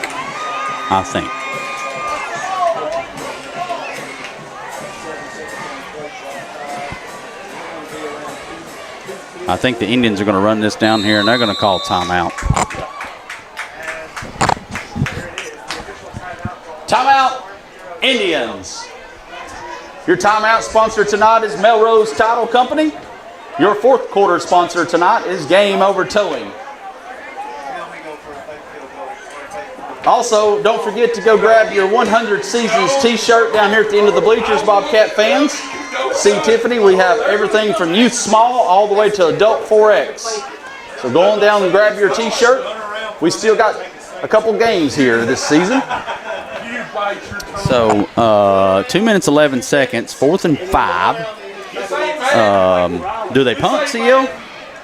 I don't know if they want to give us field position right there. Obviously, if we stop I'm almost positive that, like they're. I think the Bobcats are playing punt here. Definitely got to. You get a timeout, you need to talk about it. Indians. I mean, neither team really has anything to lose tonight. This is no district, no region. This is just man on man, mano a mano. But the Bobcats are going to get the ball back here as long as nothing crazy happens with probably 2 minutes probably. Jet standing at about his own 10-yard line here. See if we get a clean snap. We do, and a good punt by the Indians, and it's not going to be fielded by Jet. It's going to take a Bobcat bounce here. Indian punt is down at the 20-yard line, where it'll be 1st and 10 for the Bobcats. So we get the ball back. So good job, defense. 2 minutes, no timeouts, CL. I'm going to have to catch my breath. I've run out of drink here. I'm going to have to get me a water. You have it. Do I have some? No. Is that mine? No, I mean, it's full-fledged. No, I'm good. Thanks again for everybody tuning in tonight. Bobcats handoff here to Hammock. No, that's Jet.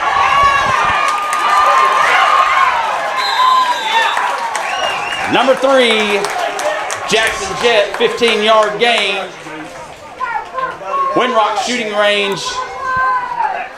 Bobcat first down at their own 35-yard line. So let's see. Oneida has been playing the run hard. I guess they were trying to play the pass there. Bokey's going to zip this one out to Carson Sieber. Bokey's pass is complete to number 21, Carson Sieber of the Bobcats. And it'll be enough for another Windrock shooting range. Bobcat first down. So the Bobcats rolling here, minute 36. They're lined up ready to go. Going to hand this ball off to Jet, and he's going to get about 3 or 4. Jet on the carry.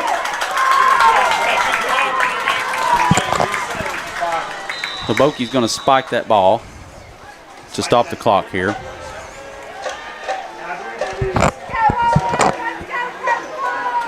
I don't know why I was fixing to say he spots that ball at 48. I might come out of this press box because he just is incomplete pass. So anyway, so it's going to be 3rd and what do you got? CL about 6, 5, heavy 5, light 6 for the Bobcats here. Minute 20 for you guys viewing at home. Left in the game. I hope you're enjoying this game if you're not watching here. So Bokey's going to hand this off to Jet. They've got him saddled up, but Jet on the carry for the Bobcats, tackled by number 2, Gilbert of the Indians.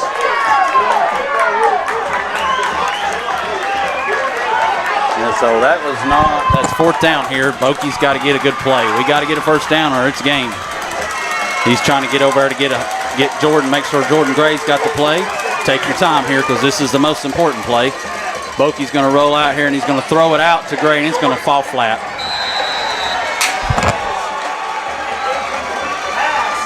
Bokey's pass intended for number 7, Gray, falls incomplete. It will be a turnover on downs. 1st and 10 for the Indians. So that's it, CL. That's going to be the game. Bobcats are out of timeouts. 43 seconds left. Very physical game tonight. A little bit of emotional game here at that last. Don't know for sure if we got 3 downs or not. I'll have to look. I'll have to go back. But that ain't going to be what causes us to lose. No, tonight. it's not. It's not. I mean, it changed the emotion of the game here, but it's not. I mean, we had opportunities. We were down there on the 5 and fumbled. We fumbled twice tonight. Yeah. So.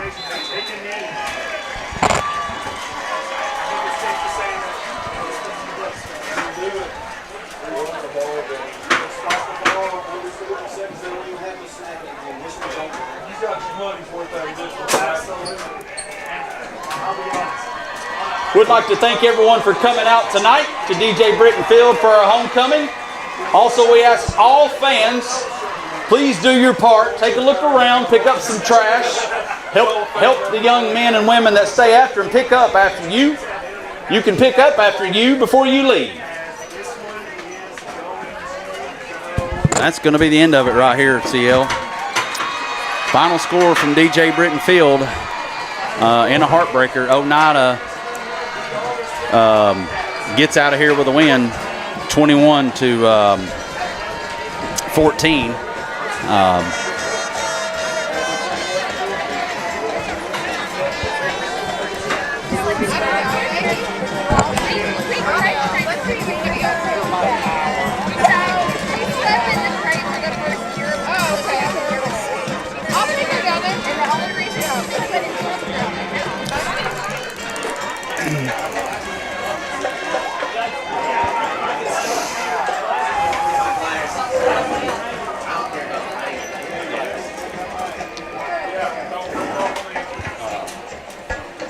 Mute. I was talking to some fans here. So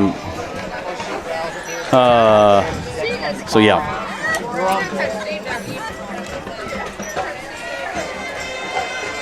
Heartbreaker here at DJ Britton Field. It's always tough to lose at home. Always tough to lose on homecoming.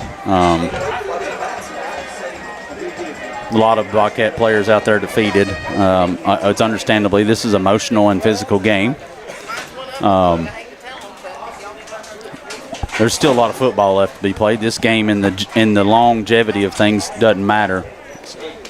Thank you, Thomas. It doesn't matter. It's a pride game, obviously. In the region, it doesn't really matter. So.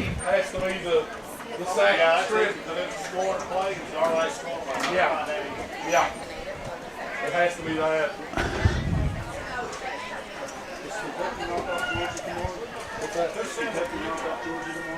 So we'll have Coach Biggs up here for an interview. He told me today in a text I'll be up win or lose, which I genuinely appreciate that. It's going to be an interesting conversation to see how we're not going to talk about anything.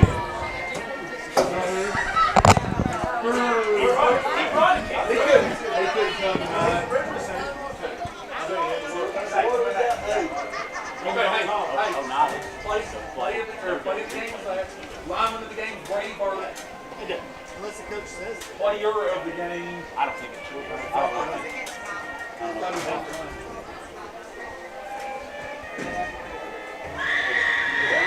Hey, listen, it don't matter. This game don't matter. It's pride. It's homecoming. We'll all be all right when we wake up in the morning. We got midway. We got a quick turnaround. We got to be back here. We lost our live stream. We should be back up here in just a second. Hopefully. My gosh. We're having all kinds of technical difficulties tonight. Maybe we'll get back on here.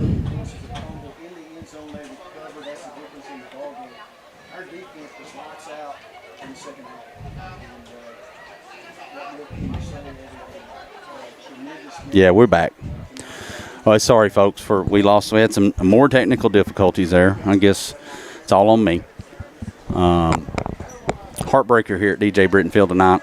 Once again, we're going to have Coach Coach Biggs up here for an interview. We'll have Jason. We'll do our roundup with Jason. And we're not going to change anything just because we lost. But it definitely will. Well, just we'll talk about it when Jason gets up here and as we get further into it. But we'll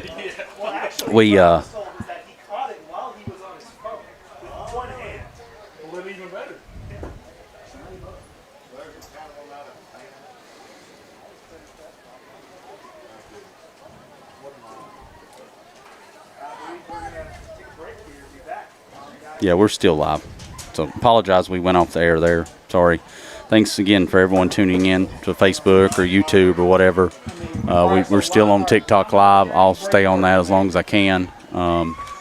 Thanks to everyone tuning in there.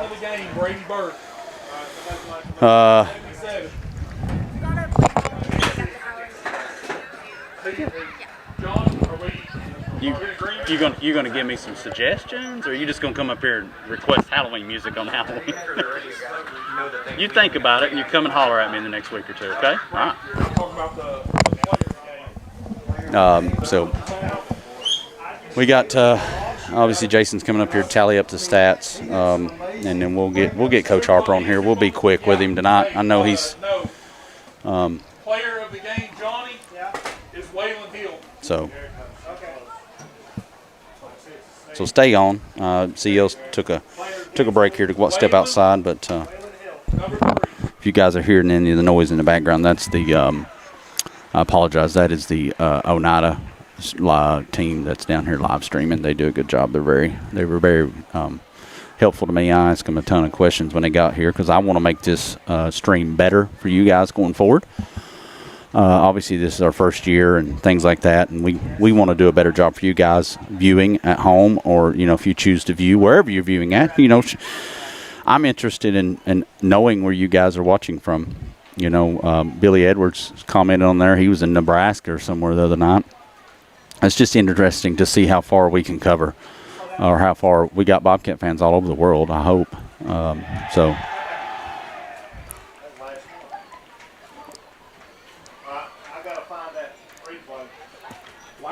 Yeah, so sorry, I had to get a drink of water there. I'm about parched out.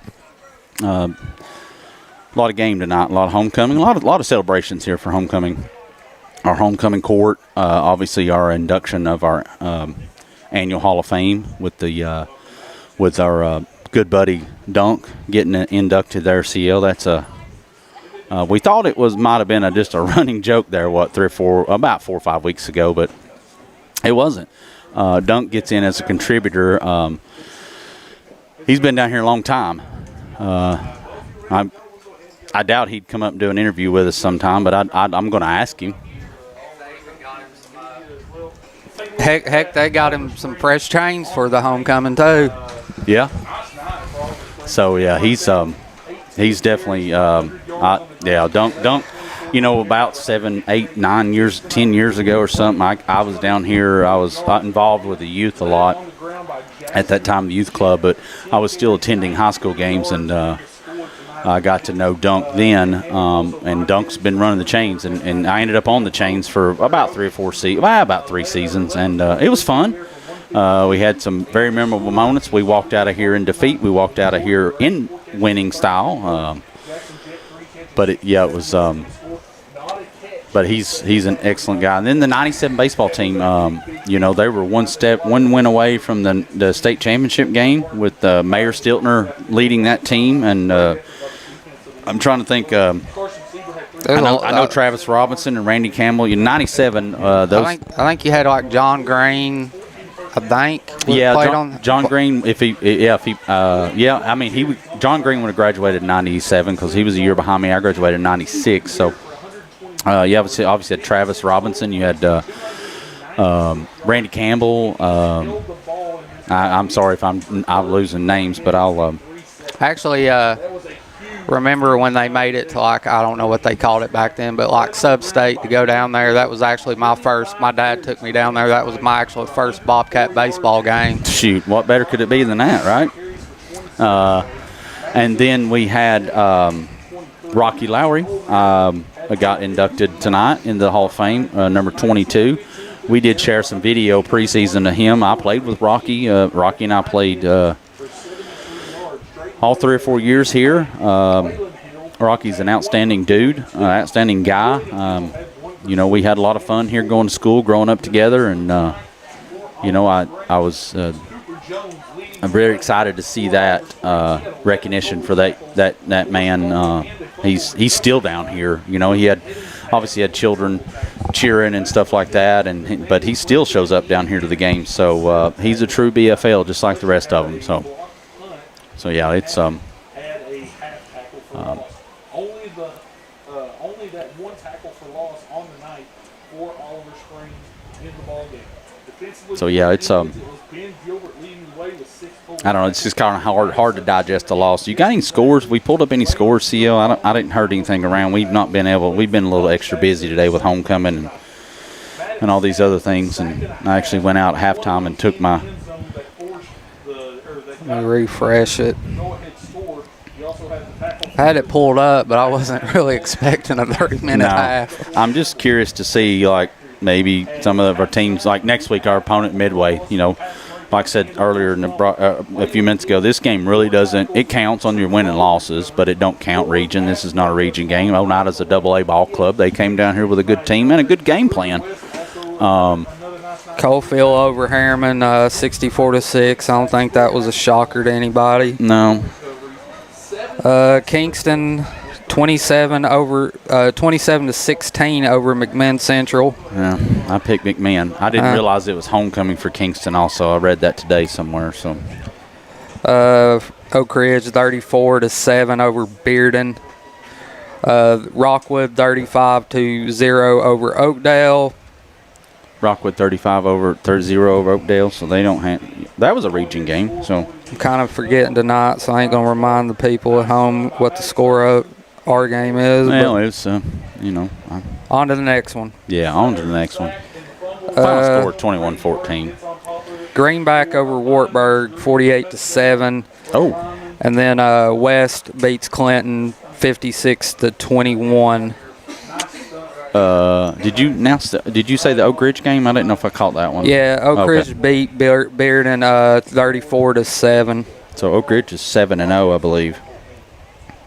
A lot of energy across the hill here. A lot of lopsided scores as I roll down through here. Is the Midway Whitwell on there? I was interested in see what that looks like. Whitwell's a good team. We went down there and played them last year and lost a heartbreak. Oh, we won a heartbreaker down there. Won a heartbreaker.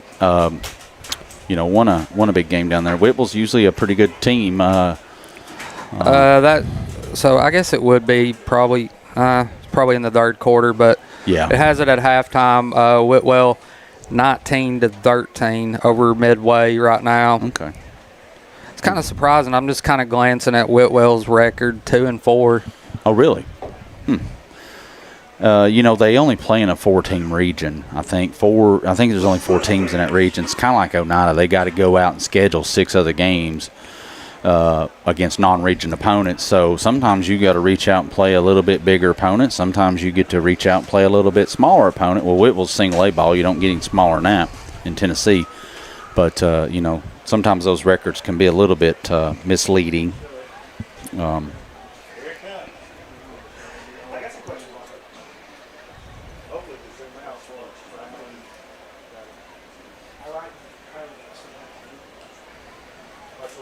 So we looks like Car Choppers is coming up through here. So is he? Okay.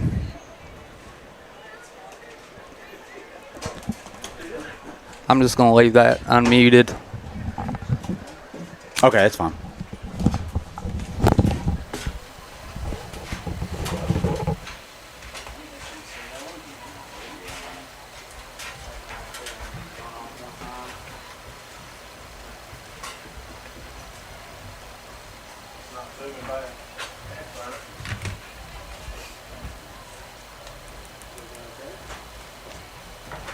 I'm ready anytime. And we won't be long with Coach. Oh, is he up here? Yeah, he's coming. He's coming with Coach.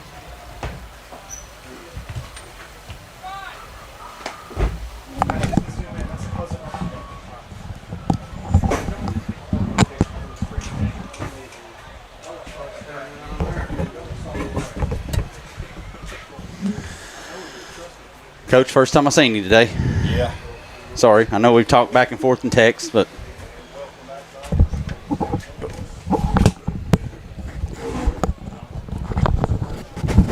Here, they put you down in the chair for a minute. I love you. Daddy's gonna sit you right there. Just sit there for a minute, okay? Blow with your monster truck.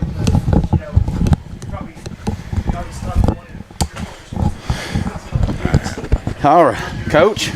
Well, I've been joking with a couple of guys. I joked with Buster last night, and I'm going to joke with you just to break the ice here a little bit. But I told Buster, I said, if you and him keeping these games close, we may have to renegotiate my contract in the off season. But just tell us a little bit about tonight. I mean, we all know it was a physical game. You just talk about what you want to talk about. Yeah, man, the game of football has a way to humble you in ways that you can't imagine, and heartache is part of it. It's one of those that last week this could have happened, and it would have felt like heartache, and maybe it makes us focus and have a little bit better practices this week, and we win this week, but who knows. I've been trying to tell this football team over and over and over, we're still not executing at a high enough rate, even in wins, and it really hurt us in the second half. We just didn't take care of the football. We come out of halftime, we have kickoff return, we want to go down and try to distance this to a two-score game, and right off the bat, fumble, leave them a 30-yard field. They execute, they score.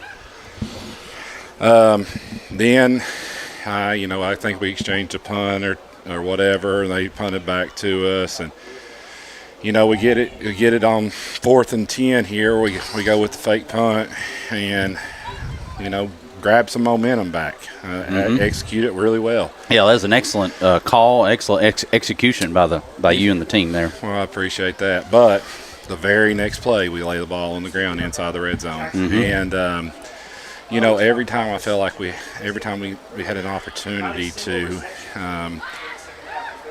seize control or get control back, and we just had miscues and just poor execution offensively.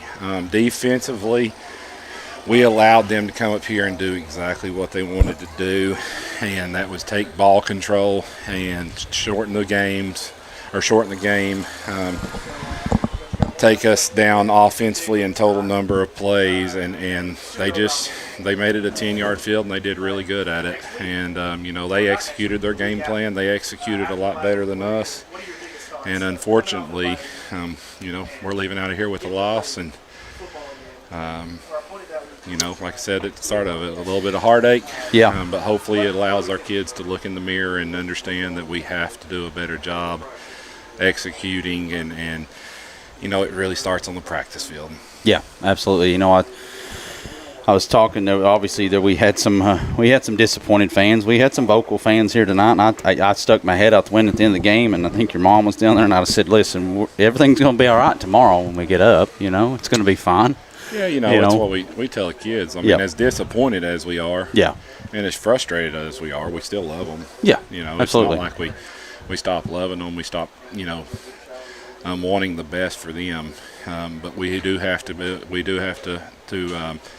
get up in the morning, look ourselves in the mirror, and see what we can do to change it. And that's, I told the team it starts. I'll do it myself, starting off, and I'll take accountability for what I could have done and what I should have done, and they have to do that themselves as well. And then we will make corrections with them after we grade it and do different things. So it hurts, but at the end of the night, all of our hopes and aspirations are still ahead of us. This is an out-of-region game. Yep. So that's a good thing. It's something that is, we still have everything in front of us. So we've got to get back to work on Monday and get better. Yeah, that's what I told the fans at the end of the broadcast. I said this game matters. Every game matters to us, wins and losses. But in the goal of the things, getting to Chattanooga in December, this game didn't matter. I mean, you'll look back on it, and say, okay, look where we were at and where we're going, So yeah, we just got to learn. I keep saying it over and over. We got to learn to execute at a higher rate, and whenever we need to stop defensively, we finally got one right here at the end a couple times, but we allowed the momentum to continue to go. And then, like I said, I will reevaluate through and through. I make notes on my call sheet throughout the game and try to go back and replay situations in my mind. Maybe I should have took a timeout to stop momentum somewhere in there. And, so like I said, it'll be accountability with this guy first, and then talking to my coaching staff about accountability and what do we need to do to get the kids on the team and the leaders on the team to do that same thing. Well, I'm not going to hold you too long, but I do have this, and regardless, I wanted to ask you. I seen obviously we had 2 middle school games here this week, and when we had the Cofield game, and I seen you come out and obviously hug Coach Brown. I wanted to ask you what he means to you as a person, and what he means to you as this program.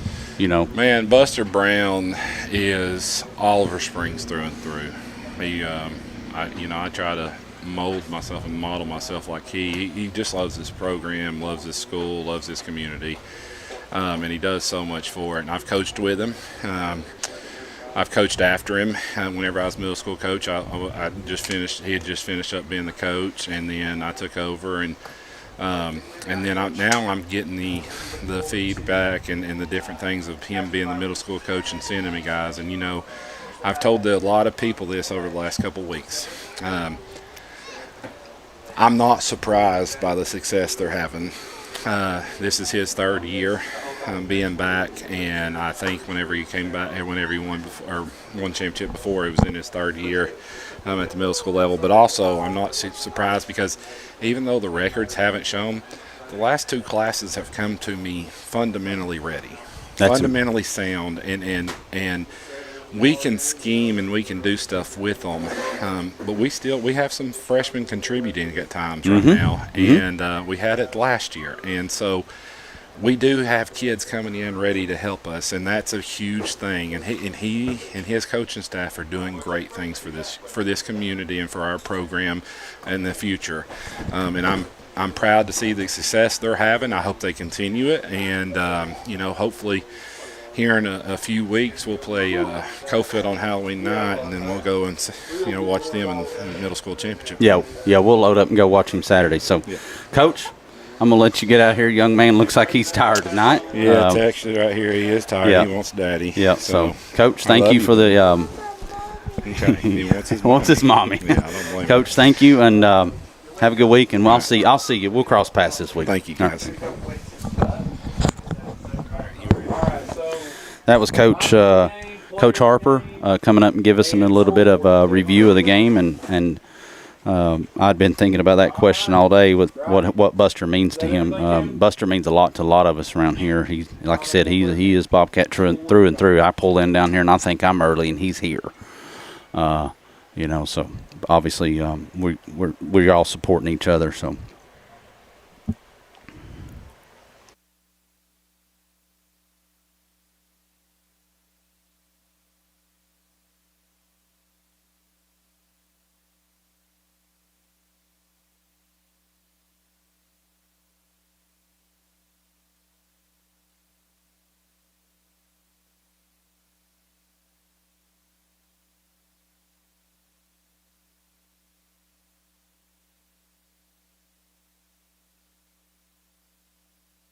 So we're going to get Jason on here. Thanks to Coach Harper for coming up and talking to us. We got Jason Daniels on our Bobcat Roundup. Jason, I want to start off by saying happy belated birthday. Yeah, thank you. Yeah, that was yesterday. Yeah, it was yesterday. I didn't get a good birthday present tonight, though. I'll say that. No.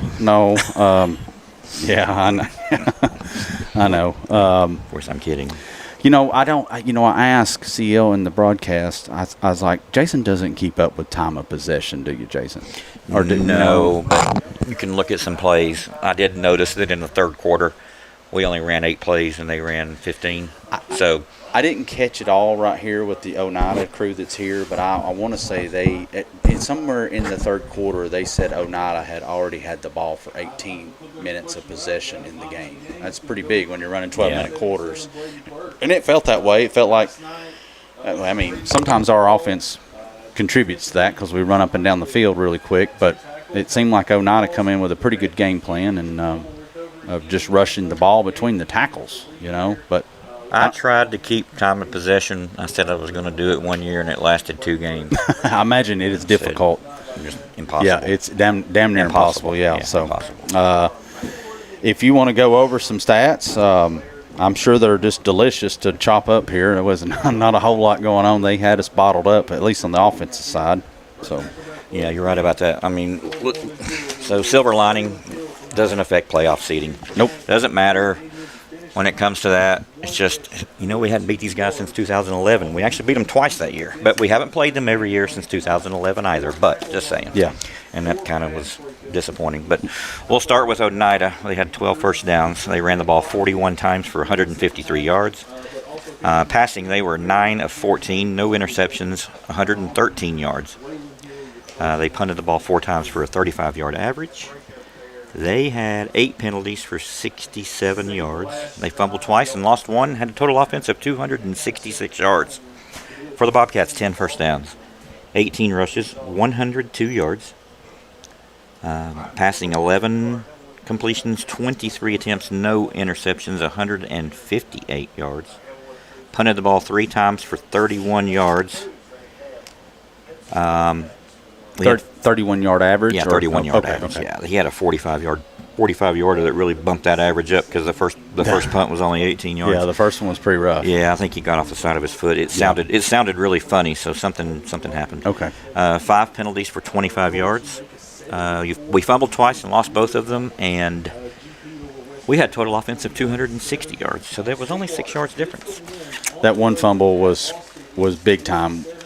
Big time. Yeah, we like Coach Harper said, we did the fake punt here and executed it perfectly, and then run down there and the next play fumble it, or lay it on the turf or lay it on the grass here. I wanted to ask, but it just kind of got a little crazy there towards the end. I wonder if that fake punt was called, or did Liam see that they were trying to get people off and they didn't really have their crap together and did it on his own? That's interesting, yeah, because I don't know, but yeah, they were yeah. Oneida was running a lot of kids off, a lot of kids on, and yeah, Biggs was trying to get them to snap it because he wanted to get a 5-yard, too many men on the field. Yeah, on him. Yeah, I thought that's what they were trying to do, but yeah, that's an interesting thought on that. It's like whether Bokey, but yeah, I mean he's a senior, he can see that he's football smart. Yeah, because when they were getting everybody on the field, we threw it to this side, the right-hand side. Yeah. But on the left-hand side, that's where everybody was coming. So all their players were way over there. I'm sure they have. I don't know if it was called or not, but it was a good. Either way, it worked. I'm sure they have some sort of hot call. They yell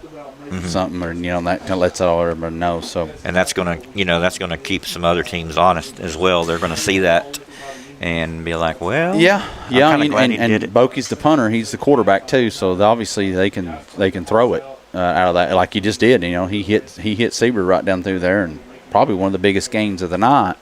Yeah, and my first cousin Aaron Jackson, he's the one that does the defense for me, and I have not mentioned him this entire year, and I can't believe it. But I get up here and I'm so I'm in a zone basically for the whole, most of the time, and don't even think about it. But he was the one that pointed out to me. He said, "I'm glad we did that because now other teams are going to see it." Yeah. And most of the time, you don't really necessarily want to show other teams things. But that, yeah. You're right. Some of that stuff pays off when we get back into region play starting next week. We're going to finish up the season, next 3 games with region play, and it's going to be big. I don't know. I meant to look today. It slipped my mind, but I know Rockwood and Midway seem like they're duking it out for 3rd and 4th in this region. And have they played yet? Yes, they have. I think Rockwood. Beat them. So they're definitely. So right now, it's Auburn Springs is still leading in the region 4-0, tied essentially with Cofield if you're doing region stats. And Rockwood was. I think third and fourth place are sealed up. Basically, I think Rockwood will finish third, and Midway will Wahlberg finish is fourth. 2-2. Now they did lose to Greenback tonight, so that's going to put Greenback up there at that 2-2. Rockwood's going to drop to 2-3 in the region. I think Midway beat Greenback already. Yes, you're right. Midway went over there and won. Yeah, It's about 3 weeks ago. And they've not played Wartburg yet. Midway has. No, so it's going to be a dogfight for that third and fourth. I think Rockwood's going to finish third. I think so too. Rockwood, they're pretty good. Yeah, I was definitely impressed with them last week, even with the field conditions and stuff. So they would probably win Region 1. I mean, they proved that last year. They went up to the number 1 team in Region 1 and beat the dog out of them in Cosby. So yeah, we most of the time we can send our 4-seed region team up there, and we've done it plenty of times. Yeah, we've done it at Cloudland. We've done it at. I don't know if I've ever been to Hampton or nothing. I know I was talking to the coaches. No, you drive by Hampton when you go to Cloudland, you can see it, but the field's gone now. But I can. I'm gonna do some more research as we get a little bit closer into the playoffs because I was talking. CEO and I sat down in there in the locker room after the game last week and kind of decompressed, and I asked Coach Harper in there. I don't really understand this new structure of the playoffs. Obviously, the first round, it's Region 1, Region 2 is going to be against each other. But after that, it seems like they're going to throw it in a hat. Essentially, I think they talked that we may end up out Clay County area somewhere. I don't know. So they've changed the playoffs this year? So in the second round, you won't. So in the second round, you're not going to just play. They're going to shake it back down. They're going to shake it up or something. I don't know. I don't want to misspeak or anything, but it's not going to be it's not going to be the typical thing. First round is going to be Region 2 against Region 1 and Region 3 against Region 4 and those things. But I think after that first round, they're going to kind of like reseed you, or kind of you're still going to be in the bracket and then in that bracket, but it's going to be like. I don't know. I don't know. I need to get educated on it before I talk anymore. But it's different. It's different. It's going to be strange if Summerhut finishes fourth in that region and ends up here. The first round where we win the region or whatever, and we play them first round. We were talking the coaches when they're and it was just typical, just light talk, and obviously the goal every year is to try to win the region because then you're guaranteed home. You're guaranteed at home all the way up till the fourth round. You're all the way to state championship, essentially. This year, yes, the home team is on the top this year. So yes, if you finish first, you got 4 home games. I don't think that changes. I don't think that changes. I think it's that second round matchup. They're trying to shake up the nest a little bit to say.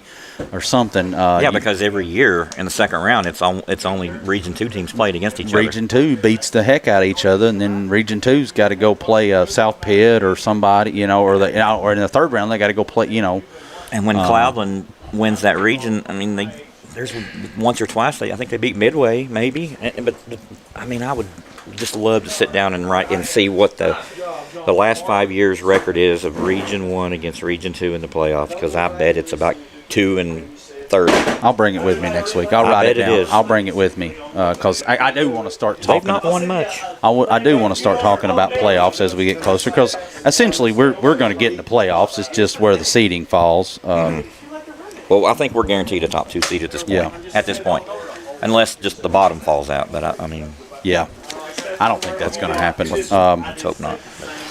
So I did have some stats, but I ain't worried about the Oneida series. It was pretty close. We're 15 wins, 17. I think Oneida gave me some stats. These guys over here have been really good. They had a little bit different stats than I did on the history, but they did tell me that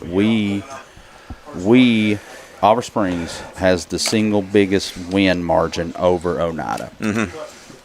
71-0. What year was that? 1930. I was going to say.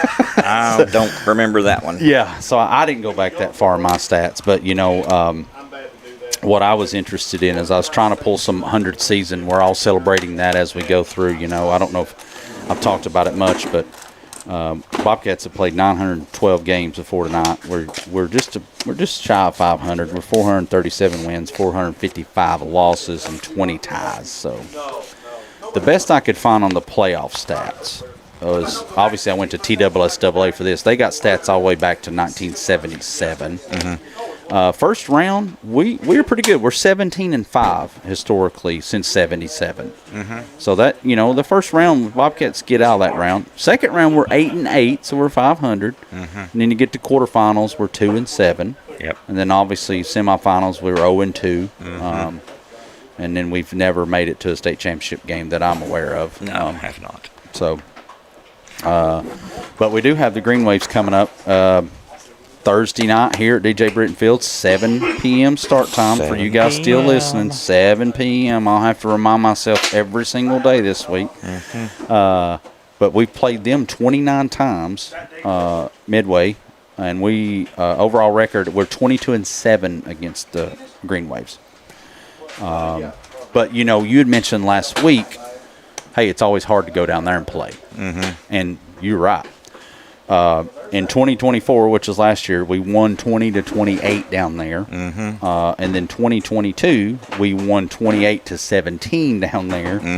And then 2020, we won 14-7 down there. So that's 70 points to 44. So it's 26-point difference in 3 games. So that's that's pretty 8 close. points a game. Yeah, 8 points a game. So you're spot on. But I don't know what it is. Did you see what the scores were here?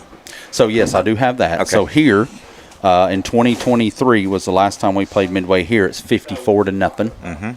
And then 2021, it was 30-22, a little closer game, 8-point game. COVID year.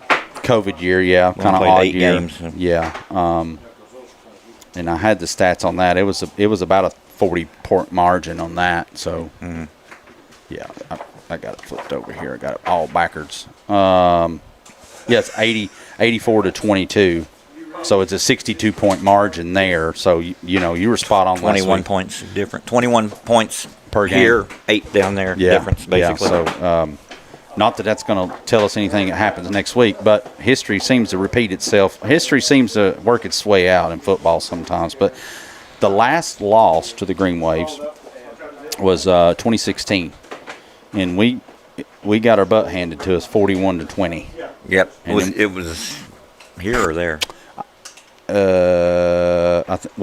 We lost to 16 and 15, so one of them had to be here and the other one had to be down there. Well, one of them down there, there was a QB with the last name of Woody, and like I said, I bet he had 400 yards rushing. Yeah, I'm not kidding. I ain't it never was. forgot that. They both scored. I ain't both never forgot the scores. that kid. Yeah, Good God. In 2016, it was 41-20 we lost, and in 2015 we lost 40-17. So wherever that, I didn't. I think 15 because it sounds like we played them there in the odd-numbered years. So I think the 2015 score was probably the year the Woody kid. Yeah, it's kind of hard to. I've got that stat sheet somewhere. I know we had over 300, and it was close to 4. No joke. I was just like, oh my God. Reminded me of Jesse England from Sunbright that year. Yeah, Lord Almighty. You're naming names that pops up. Because Sunbright doesn't keep stats. Jesse England is the only kid from an opposing team I've ever nominated for Player of the Week. Oh yeah. They don't keep. They don't. Sunbright doesn't. They don't have anybody to nominate him or do anything. The kid. I didn't like what he did to us, but he deserved to be recognized. Yeah.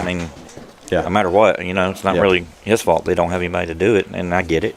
That's a really small town, so Yeah, it's heck, Sunbright's smaller than us. I'm driving through there tomorrow in the morning anyway. I'm going out to the Pumpkin Festival in Allard, so me and the family will be driving through there. So I'll do some individual stats real quick. I did not do that. Absolutely. I know people listen for that. So Jackson Jett had 11 rushes for 96 yards. He caught 3 passes for 67 yards, but interestingly enough, 2 of those 3 were for 0 yards. So the one big 67-yard touchdown was all his yardage. They really bottled him up receiving. Yeah. He still got almost 9 yards of carry rushing, but and then defensively, my God, Cooper Jones. Cooper was there. 9 tackles, 3 assists. Tackle for loss. He forced the fumble and then recovered it. Yeah. On the same play. So I knew he recovered it. I didn't know he forced it. Yes, he did. Okay. Nathaniel Fletcher blocked a punt. He had 9 total tackles. Dalton had 6 total tackles. So, we only had 2 tackles for loss on the night. So. Yeah, it didn't feel like the defensive played that that good. I mean, obviously I think they played pretty good. Oneida did what they wanted to do between the tackles. I mean, they didn't do exactly what they wanted to do, but that's what they I mean, they just ran between the tackles. Send you the halftime stats, did I? No, we were busy with the Hall of Fame, and Bradley come up and announced the Hall of Fame. I actually went down here and sat with some of my family, enjoyed watching it because it was important for me to see Dunk inducted into the Hall of Fame, and obviously the '97 baseball team, and then I played with Rocky. So Oneida had 103 yards of offense at halftime. Then he finished with 266. So we really bottled them up in the first half. They made some kind of adjustment. I don't know what they did, but. Well, we gave them the short field a couple times. That too. We gave them a short field here. We turned the ball over, and they drove it. You know, they give the Bobcat defense credit. Oneida drove it right down, but we kind of bottled them up there. But it's still a tough game. We don't ever want to lose. We don't get used to losing around here much. But you know, when you I don't know for the boys' sake if it's hard to get up for a non-region game or if they just had a bad week of prep. Homecoming, homecoming distraction. Yeah, homecoming's distract. I mean, it's great. You got to have it. Escorting all the girls and things like that. I mean, all the girls are dressed up and all that stuff, and it's got them all out of focus and everything. But it's I don't know. Yeah. So the elephant in the room, probably, I guess, right? Yes. The second to last drive, we only got 3 downs. Yep. And so it looked like, this is what I was told, that when Hammock got the first down, the box did not change from 2 to 1. Okay. And that came from Coach Robbins. Okay. So I trust him, or I wouldn't even bring it up. Yeah. So, yes, that's true. It happens. Thank God it's not a region game. Again, silver lining, not a region game. No one likes losing, but just keep that in mind. Yeah, I don't know that we had another down. I've never seen that happen, by the way. I don't. I'm sure I may have been. I don't know. Middle school. Yeah, at the middle school where you're newer rookie refs, but it's kind of. I don't 2016 against Cherokee, we got 5 downs one time down here. Yeah, I want to say. I wanted to say. I think we've been on the opposite side of that. We've gotten 5 downs here in the last year or two. In middle school, somewhere. But obviously there was a lot of fans that weren't happy about it. I didn't know. With me announcing and doing the broadcast and stuff, I'm doing good just to keep up with how many timeouts we got. But the Oneida crew over here, the one gentleman, he said, you guys, they were playing replays. He said, you guys got 3 downs. Mm-hmm. He said, we pulled it back. He said, you guys only got 3 downs on that. And I was like, I don't know. We can stand here and complain and moan. And in all honesty, I usually catch that. I really do. But I didn't realize it said 4th over there when we ran that play, and by that time it was done and over with. Yeah. And they were giving the ball to Oneida and turning the chains around. It's I don't know. I don't know. Definitely not here to blame the refs. No, that's not what I'm saying. I know that. We fumbled down there, going in. Yeah. They didn't make us fumble, so that probably shouldn't have happened. Nobody likes that. Only getting 3 downs. Again, not a region game. Will not affect playoff seeding. No. I don't think it'll affect their. I don't think losing to a 2A school affects their mentality for the rest of the year. So, no, get ready. No, we got now. We just got to lock in and have 3 good weeks of preparation, focus. It's actually going to be 4 weeks. We do have a bye week. Yeah. After Midway, we'll have a bye week. 17th. The 17th. We have a short week. We got to turn around and be back here Thursday night for the Midway game, and then we'll have a long, good break there for all of us. That'll be good. We can recharge and re-energize a little bit. We'll go to Harriman. Then we'll go to Harriman. The last 5 games are all in Roane County, so. And then we'll finish up here with the senior night against the Yellow Jackets from Cofield. So, which they seem like they're steamrolling and pushing people around. So, we got to have some good preparation. I don't know what the rule is, but a fan. I'm not going to say who. A fan got ejected, but I thought that they would only get ejected if they cursed or threatened an official. So I will say this. That's what I'm asking. I don't know. I'm not. Coach Wesley Rather came up here right pregame and he said, "Hey, the white hat official has requested that you announce that if anyone uses foul or profane language, they will be escorted out." I didn't announce it because, first off, I forgot, so I apologize, Coach Rather, if you're listening. But it's the refs' game. You don't need the PA announcer to announce the rules. I mean, yes, can I help? Sure, but I can't de-escalate things from up here in the press box. I mean, I can remind them of the rules, but I don't know. I heard several fans down here. Well, the person that was asked to leave did not say a curse word, nor did he threaten anyone. And there was somebody on the fence line that was basically like a mockingbird, saying everything he was saying without cursing. And nothing was said to that guy. And I'm not saying it should have been. Yeah. I just didn't understand. I'm just curious what the rules are. Maybe it's their discretion. If they want to make somebody leave, they'll make them leave. I don't know. I'm really asking. I don't either. I think, I don't know. Unfortunately, I've been close. I don't know if I've been close, but I don't know. He did not say a bad word. Did not threaten. I promise you. Yeah, I heard everything. Obviously. Thank you, sir. Thank you. Safe travel home. So obviously it's difficult for me to hear. I heard a lot of Bobcat fans. Thank you. A lot of Bobcat fans that were very vocal up here, especially when it was like I had a couple that said, "Hey, did we really only get 3 downs?" And I didn't know. I don't have replay on our live feed, but like I said, the Oneida crew's like, "Yeah, you only got something." So then after that, it kind of like and I seen Coach Harper down there talking to the ref, and he was definitely. I know his body language. He was letting him. He was giving his feelings. So I don't think he realized it either until the guy who was asked to leave got down there and said it, and I went and looked at my stat sheet, and I said a bad word. Yeah. Ole, you know what? Yeah. He's right. And I looked, and I was like making sure I was counting. And then Brent Kelly, he and I were talking, and I said, he was looking at something, and I showed him. I said, "Look." And he said, "Oh, my God." Yeah. I think that I don't know how far they can. I know they with this new thing they got going on, they pull the instant replay down there, or they're watching the previous play or the previous. I don't know what that looks like down there with the iPad and stuff. Yeah, I don't either. I see them doing it, but I don't know what. But it's some sort of. I think when obviously when Bokey, it's for both defense and offense, but when they come off the field, they can review it with some of the coaches and say, "Hey, they can help coach that." But I don't know if they can go back and see the downs, especially if the marker was not a reset or anything like that. I mean, I don't know. It is what it is. We're it's 10:40 tonight, and the game's over with. Ain't nothing we can do to save the change. No. So we can just file ourselves under the with the likes of Missouri and Nebraska. Yeah, I'm sure Coach Harper will send I'm sure Coach Harper will send the film and his displeasure to the head officiating crew, whoever that is. I don't know, but.